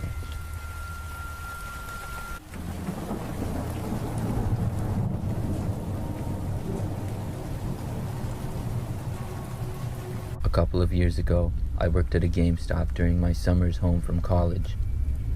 The GameStop I worked at was located across the street from a Target and next to a pizza place.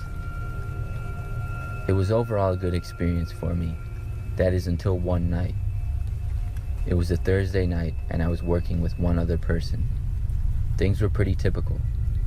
At I think about 7 p.m. or so, a man walked in with a console in his hand. He was wearing a dirty old jacket, and to be quite honest, he looked homeless. He approached me at the counter and placed down an old GameCube. The system was absolutely filthy with dirt on it, and it looked like it probably didn't work. We also didn't buy or sell GameCube anymore because they were too old and we hadn't carried them in years. The man said he'd like to sell it to us and wanted to know what he could get. I could smell the heavy smell of cigarettes as he spoke. I told him we were sorry, but we couldn't take it because we don't buy GameCubes. The man's face started to get angry. He tried to persuade me to buy it, but I told him it couldn't be done. The man then started to raise his voice and basically just complain about GameStop for a while. There were maybe 2 or 3 other people in the store at the time, and they all started to look at the angry man. Finally, he cursed at us and stormed out of the store. I was really happy to see him leave.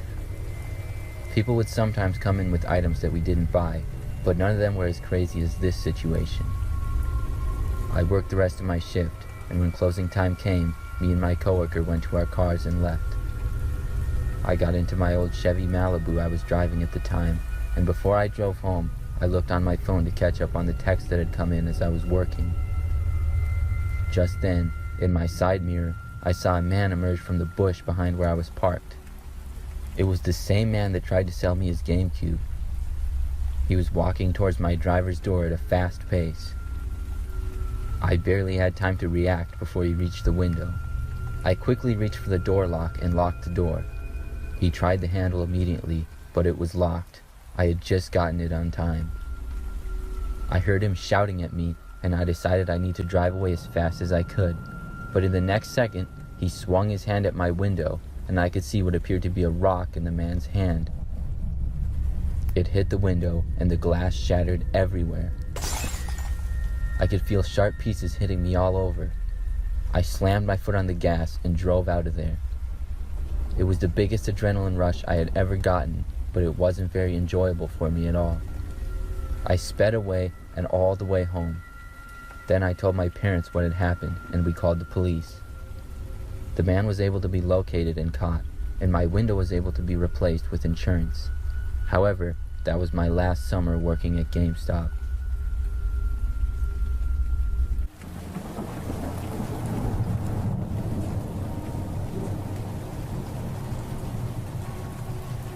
This happened when I was 18. My grandmother was going out of town for a couple of days and asked if I would watch her place and take care of her plants while she was gone. She had a large plant collection, and I was probably into plants almost as much as her, which is likely why she asked me. I had been to her place many times before.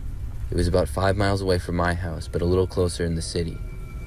It was a very small house, with pretty much just a bedroom, living room, bathroom, and kitchen. The first day, I got there and took care of all the plants that she had. After that, I didn't really do a whole lot for the rest of the day.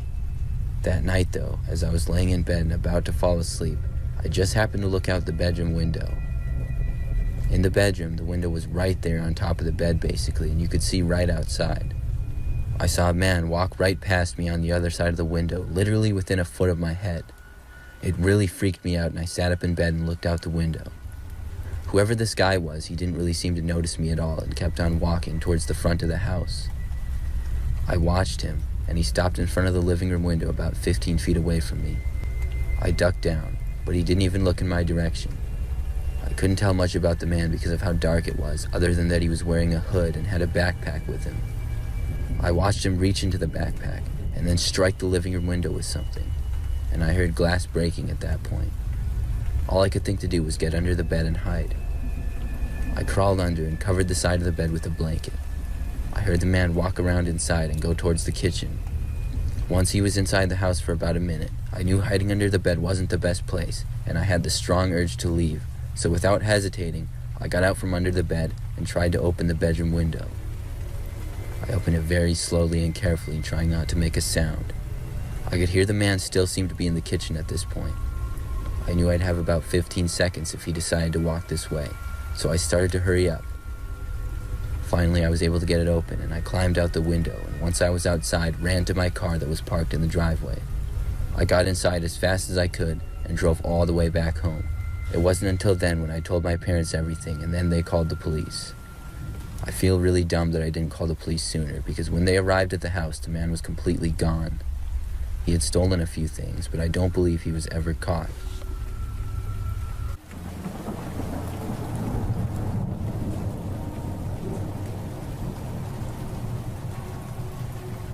It was around 1 a.m. one night when I decided to go to the grocery store.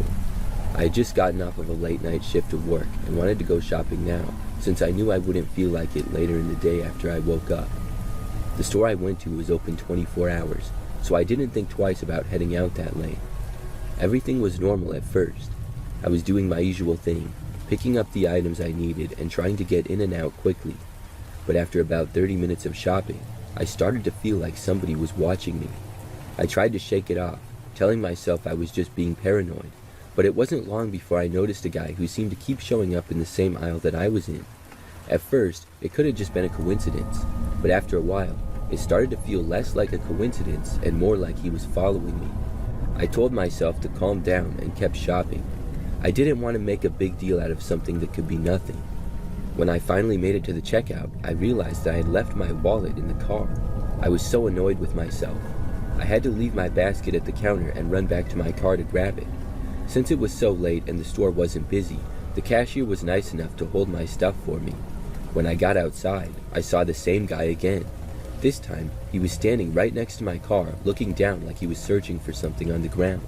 My heart started racing, and I couldn't shake the feeling that something wasn't right. I called my cousin as I walked towards my car, telling her about the weird guy who kept following me. She was talking to me on the phone while I was walking, just to keep me calm. When I got close to my car, the guy finally spoke to me. He asked if I needed help with something, but I just shook my head and said no. Then, almost immediately, he asked me for directions. I wasn't interested in talking to him at all, so I told him to ask someone else. Right when I was about to get in the car, I saw another guy come from the other side of the parking lot. He looked at me and asked again, "Are you sure you don't need any help?" Something was definitely off about all this. I don't know what came over me, but I just screamed as loud as I could. I yelled, "No, get away from me." I kept shouting, "Get away from me," over and over, very loudly, and I think I took them by surprise. I don't think they were expecting that, and they sprinted off together in unison, confirming that they were together. Before I could react any further, the security guard from the store appeared. He must have heard me yelling and came running over. He chased after the two men who had took off running. He didn't catch them, and since there were two of them, I don't think there was much the security guard could have done, but he did come back holding a bag that they had dropped. The bag was filled with some small knives and some tape. They were clearly looking to either rob me or worse. I still can't believe how close I came to being in a bad situation. If I hadn't been paying attention, or if I hadn't screamed for help, things could have turned out very differently. It was a scary experience, but I'm so glad I trusted my instincts and didn't stay quiet. That day I learned that in a bad situation, just loudly yelling can disorient and can cause panic among people with bad intentions.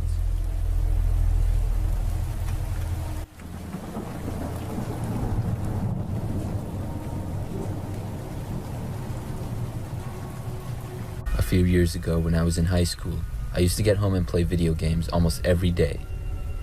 I mainly played video games in the basement, where we had a pretty big TV, and I wouldn't bother my parents who liked to watch TV upstairs when they got home from work. Our house was a split level, and our basement wasn't really below the ground. Well, I guess half of it kind of was in the front, but in the back of the house we had a sliding glass door that opened up to the backyard. One day when I got home from school, I immediately went to the basement to play video games like always. Right away, I noticed that the sliding glass door was open just a little bit. I could feel the cool air blowing inside. I went over and shut it and immediately wondered who had left the door open, because I knew that I hadn't. Then I went to the couch and started gaming. I played video games until my parents got home and called me up for dinner. I ate with them and then did homework in my room and then went to bed. I had forgotten all about the door being left open downstairs and didn't even mention it to my parents. The next day, though, when I got home from school, the door in the basement was open once again, but this time it was much wider. I also noticed that quite a few things in the basement appeared to be messed up. I got a bad feeling and ran upstairs and called my parents. They told me to call the police, so I did and then waited for them to arrive. When they got there, they searched the entire house and property, but nobody was found. It seemed there had been someone in our basement, but they had left that morning. I was glad they were gone, but it was really creepy to realize that whoever was in our basement was likely in our house with us all night.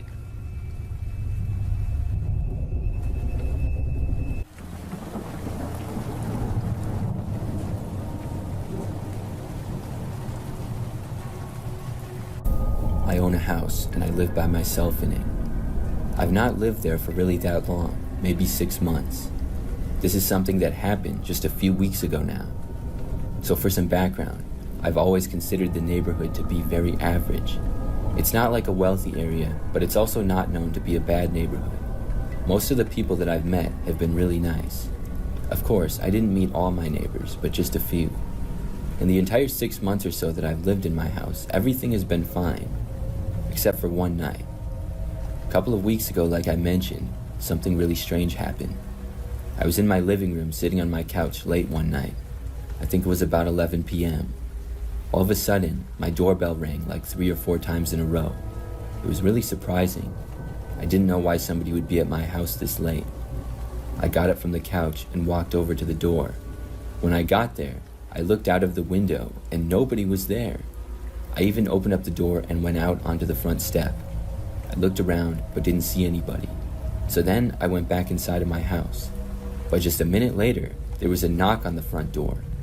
It was very loud, and I went over to the door again. But once more, whoever had knocked was gone. At this point, I figured that it was probably some neighborhood kids ding-dong ditching me. I thought they probably wouldn't come back. I waited around by the front door for a little while anyways, though. After a few minutes, nobody came back, so I finally returned to the living room. Maybe 10 minutes after this, there was a loud banging on the front door again. This time, I heard them knocking on a front window as well. I ran from the living room as fast as I could to get over to the front door. When I arrived, the people had stopped, but I was just able to see them running away. I saw what appeared to be 3 grown men running from the end of my driveway and into the street. I had figured it to be teenagers, but these guys looked a little older. Still, it was probably just a harmless prank. But the fact that one of them was banging on the front window next to the door this time was a little bit weird. After 10 minutes went by with nothing, I returned to the other room again. Some more time went by, and I actually thought that they were gone for good now. By this time, it was getting really late. But then they came back yet again, and this time was the worst by far. I first heard a really loud knock at the front door. I started running over there again, and as I was doing so, I suddenly heard the sound of glass breaking. When I arrived near the front door, I saw that the window in my front door had been broken. There was glass on the ground, and this made me so angry that I ran over to the door and went outside. I saw the same 3 men running away into the street. I ran through my front yard and into the street after them. They were pretty far ahead of me, but I saw them go into a house that was almost at the end of the street. After they all went inside, I kept going down the street until I got to the house. My plan was to confront them. This was not a silly joke anymore, but now a crime. Their house was probably the worst looking one on the entire street. I walked up to the front door and knocked on it, but nobody responded. I continued to knock on their door, and I wasn't going to go away. After I was knocking for a few minutes, I heard somebody yell from inside for me to leave. I yelled back that they broke my window. There was a few minutes of nothing. But then, I heard somebody coming from behind the house. There was a person out in the yard. I couldn't see much because they had no porch light there or anything. Moments after hearing whoever it was get to the side of the house, I looked over, and then I heard something whiz past my head and hit a bush. Somebody threw a rock at me. Then another one nearly hit me, and instead hit the side of the house. I turned around and started running away. When I was sprinting off the property, I heard at least 2 people laughing, which made me really mad. Still, I couldn't stay there. I got back to my house and was not chased or anything. Once I was there, I called the police. They came out a short time later, and after showing them my window and telling them what had happened, they went over to the neighbors. Apparently, about 5 adults lived in that house, and most of them were drug addicts. They had multiple illegal drugs inside of the house, so when the cops showed up at the front door, they panicked and one guy tried running away. The police ended up going inside and finding the drugs, and multiple people were arrested. I also pressed charges against them for both throwing rocks at me and breaking my window. Shortly after that, the house was sold to new owners who turned the place around.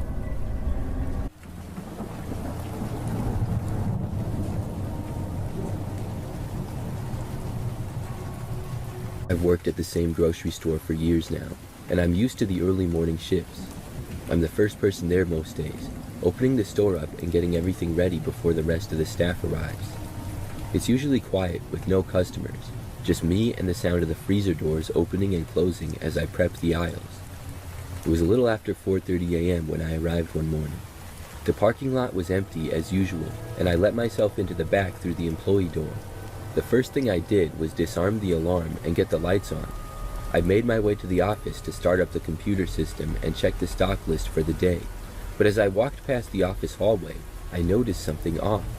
The door to the back offices was open, and normally it was supposed to be closed by the closing manager the night before. I guess last night's manager must have forgotten. I went in to shut it, but when I pushed the door fully open, I froze. There, standing in the dark of one of the offices, was a man. He wasn't dressed in any store uniform or anything that even remotely looked like it belonged there. He had a hoodie on, but the hood was down. He was standing in the corner of the office going through stuff on a desk, looking for something. He didn't seem to notice me at first, but when he heard me, he turned around. His face was pale, and his eyes were wide, like he was just as surprised to see me as I was to see him. "Who are you?" I asked, trying to keep my voice calm, but it came out shaky. The man didn't answer right away. Instead, he took a few slow steps back, his gaze darting around wildly like he was calculating something. The man didn't say anything right away, so I talked again. I said as authoritatively as I could, "You need to leave. This is private property." The man just stared at me now, so I turned to walk away to get my cell phone and call for help. I grabbed my phone from the table I had left it on, but as soon as I grabbed it, I heard footsteps behind me. The guy was approaching me now, and I saw a knife in his hand under the dim fluorescent lights. "I'm not going anywhere," he said, his voice getting more hostile now, "and neither are you." I turned and ran immediately. I ran past the aisles towards the front of the store, hoping he wouldn't catch me. I could hear him chasing me, the sound of his boots behind me. I grabbed my phone from my pocket as I ran and dialed 911, not stopping to speak to the dispatcher at first. I just kept running, pushing myself faster, trying to put more distance between me and him. I finally managed to get my breath and told the dispatcher that someone had broken into the grocery store and was threatening me with a knife. I gave them the address and begged them to hurry. I didn't go near the front doors or the exit. If I tried to leave, I would have to unlock the doors, and I was worried that might take too long and he'd catch me. I turned to the storage area, hiding behind some shelves, my back pressed to the cold metal. I could still hear him moving around the aisles, calling out to me in a low, almost sing-song voice. It was like he was playing some sick game and said, come out, wherever you are," he said, laughing softly. I heard the sirens in the distance, but they didn't seem to bother this guy. He kept walking between the aisles looking for me. I could tell that he was very tired from running earlier, and I heard his labored breathing. So I knew that if he found where I was hiding, I could probably outrun him again. When the police officers entered the store, the man shifted his attention towards the front where they were. The man didn't seem to understand what was happening at first, or maybe he didn't care. He turned towards the police and raised the knife in the air like he was ready to fight. The officers were able to disarm him safely without anyone getting hurt. We later found out that the man had recently been released from a psych ward and must have had a relapse of sorts. He actually used to work at our grocery store many years ago before I had started working at the store, so that was probably part of why he was at the store. He must have found a hiding spot before closing time the night before and stayed in the grocery store overnight. I feel bad for the guy because that morning in the grocery store wasn't normally how he acted probably, but regardless, it was a very scary start to my morning shift.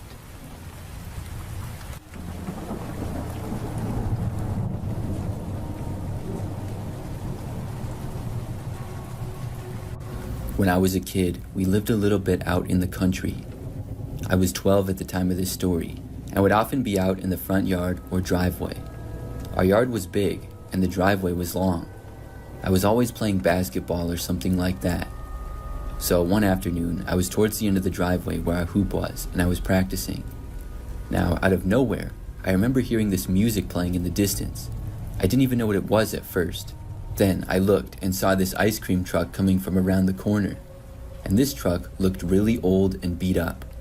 It wasn't one of the really nice ones, but one that you would immediately think looked suspicious or creepy. When I saw it, I turned and started running away. To that point, I don't think that I had ever seen an ice cream truck come down our street in my entire life. That's how far out in the country we were. Any car coming down the street would make me suspicious.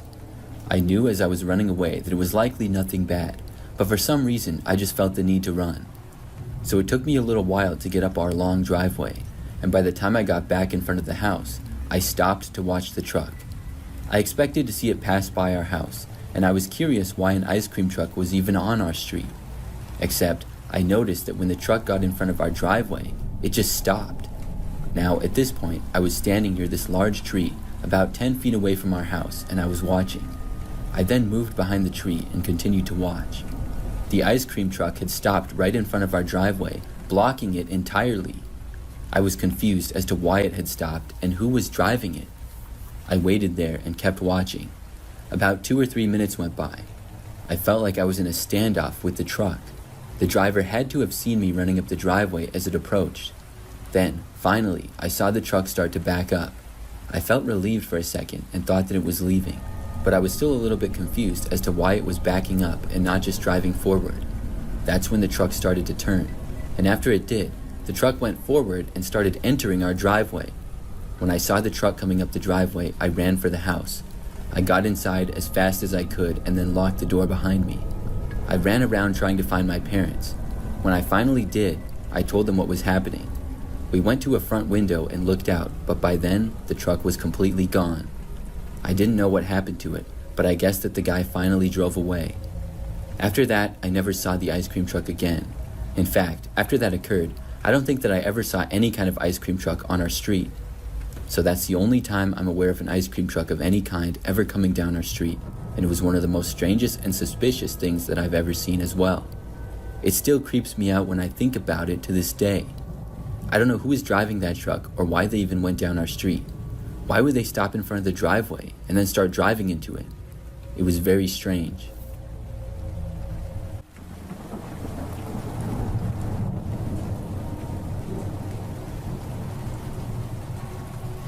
This story happened years ago when I was a kid.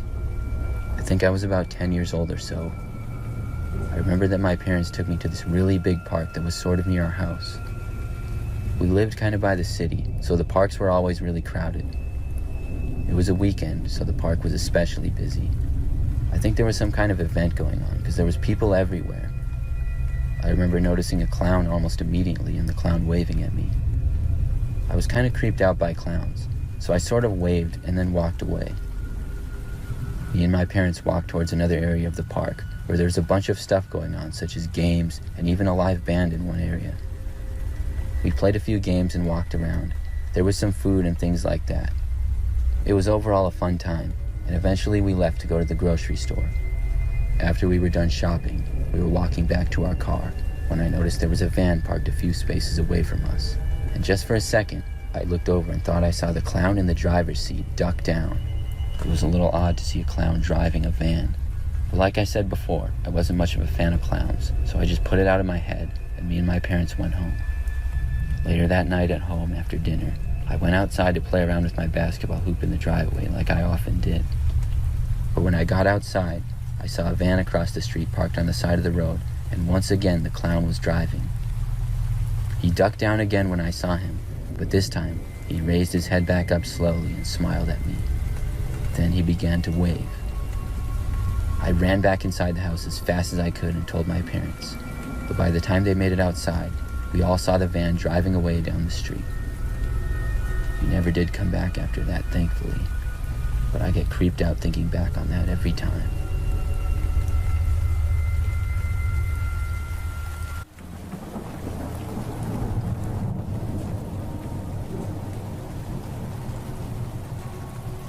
I worked at the same grocery store for 5 years. Over the years, I noticed strange things happen in the store, leading me to believe that it's haunted. It all started one night about a month into my job. I was near the back of the store, the aisle with canned goods, when I heard a noise. It sounded like footsteps behind me. At first, I figured it was another employee, but when I turned around, no one was there. Numerous times since then, and I've heard footsteps behind me when in reality nobody has been there. It always happens in the same aisle also. There was one night though that still sticks with me. It was just the store manager and I in the store that night. It was close to closing time, around 11:30, and I was in the dairy aisle. I heard a door creak open. I assumed it was the manager checking on things, but when I looked up, the manager wasn't there. I walked to the front of the store to find my manager and just take a break from stocking, since these strange occurrences with footsteps had been happening often and were freaking me out. When I went back to the dairy section, I heard the creak again. This time, it was followed by the sound of a box sliding across the floor. I walked down the aisle, and there was nothing there. The worst part came a few months ago. It was just me and another worker, Sarah, on the night shift along with our manager. We were in the back stocking some produce when we both heard a moaning sound. It honestly sounded like sort of inappropriate moaning, and it was freaky. It was loud enough to make us both stop what we were doing. We both knew that it was another strange occurrence and there wasn't going to be anybody nearby, but we checked anyway. To our surprise, we turned a corner and saw our manager. We asked if he was making those noises, but he claimed he had heard it and was coming to check out what was going on. Anyway, throughout the next couple of months before I quit, there were other things that led me to believe it was haunted. Things such as carts rolling slowly into our aisle and other strange noises. I ended up quitting, partly because I was just ready for a new job, but also partly because I was sick of all the strange occurrences that would happen in the grocery store regularly. A couple of months later, I found out from my friend Sarah, who still worked there, that the manager who we worked with a lot had been fired. He had been caught as the reason for all the strange occurrences in the store. For years he had been behind all the supposed hauntings, and none of it was real. Personally, I think that the manager guy was very creepy, and doing this haunted grocery store trick not just once, but for years, shows how weird of a guy he was.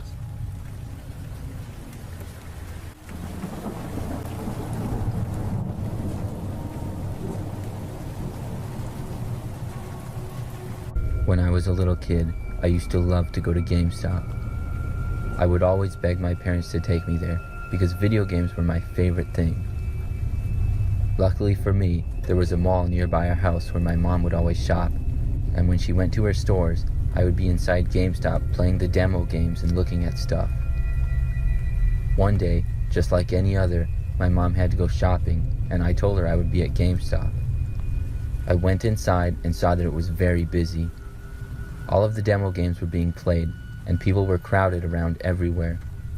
Looking back, I believe that it was a Saturday, and that's why the store was so busy. I went over to the PlayStation 2 section, which was the current gaming system at that time.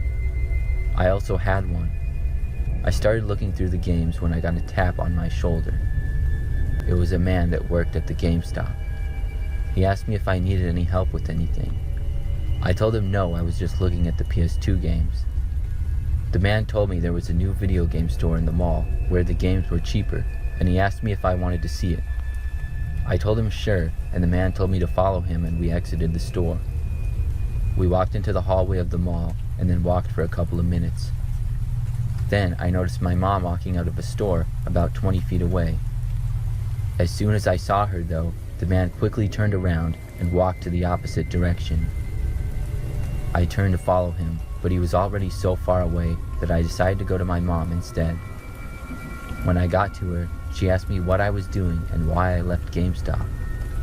I told her that the man was going to take me to another video game store in the mall, but my mom looked at me and told me there was no other video game stores in this mall.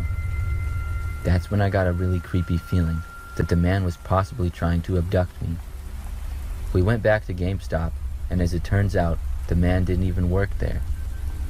My mom didn't let me leave her sight after that.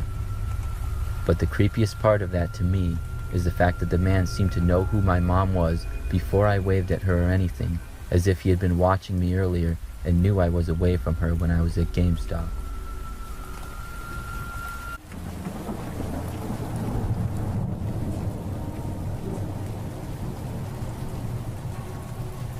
This happened a few years ago.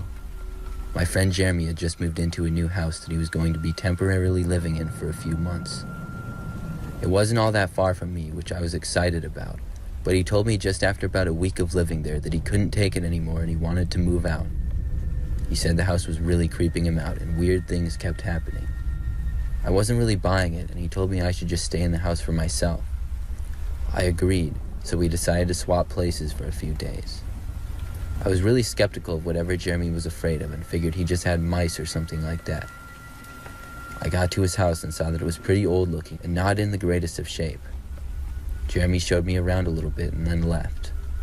I found it funny at the time how afraid he seemed to be of the house. After he left, I was confident that nothing would scare me. I hung out for a bit and nothing strange happened at all. It wasn't until nighttime when I was headed upstairs when I heard what sounded like a large crash of things coming from the basement. It was extremely loud, so I headed downstairs to the basement to take a look. I got down there and flicked on the light and didn't see anything out of place. There wasn't really anything down there at all, just a few boxes, but they hadn't fallen over. Still, I figured there was an explanation and I went back upstairs, but I couldn't help but be a little bit creeped out. It was pretty late at that point, and I got ready for bed and was just about to fall asleep when I heard the distinct sound of scratching coming from the bedroom window. I opened my eyes and looked over to the window. The scratching stopped and I saw nothing. I went over to the window and looked outside of it. It was on the second floor of the house, so I don't know who would be able to reach it from up there, and there were no tree branches or anything scraping it. At this point, I was officially spooked. I really didn't think anything strange was going to happen when I got there, but now I saw why Jeremy was so creeped out by this place. I immediately left and got in my car and drove all the way back to my place and slept on the couch for the night. Jeremy ended up staying at my place for a few days until he was able to get in line with another house and move out. I don't know what was up with that place.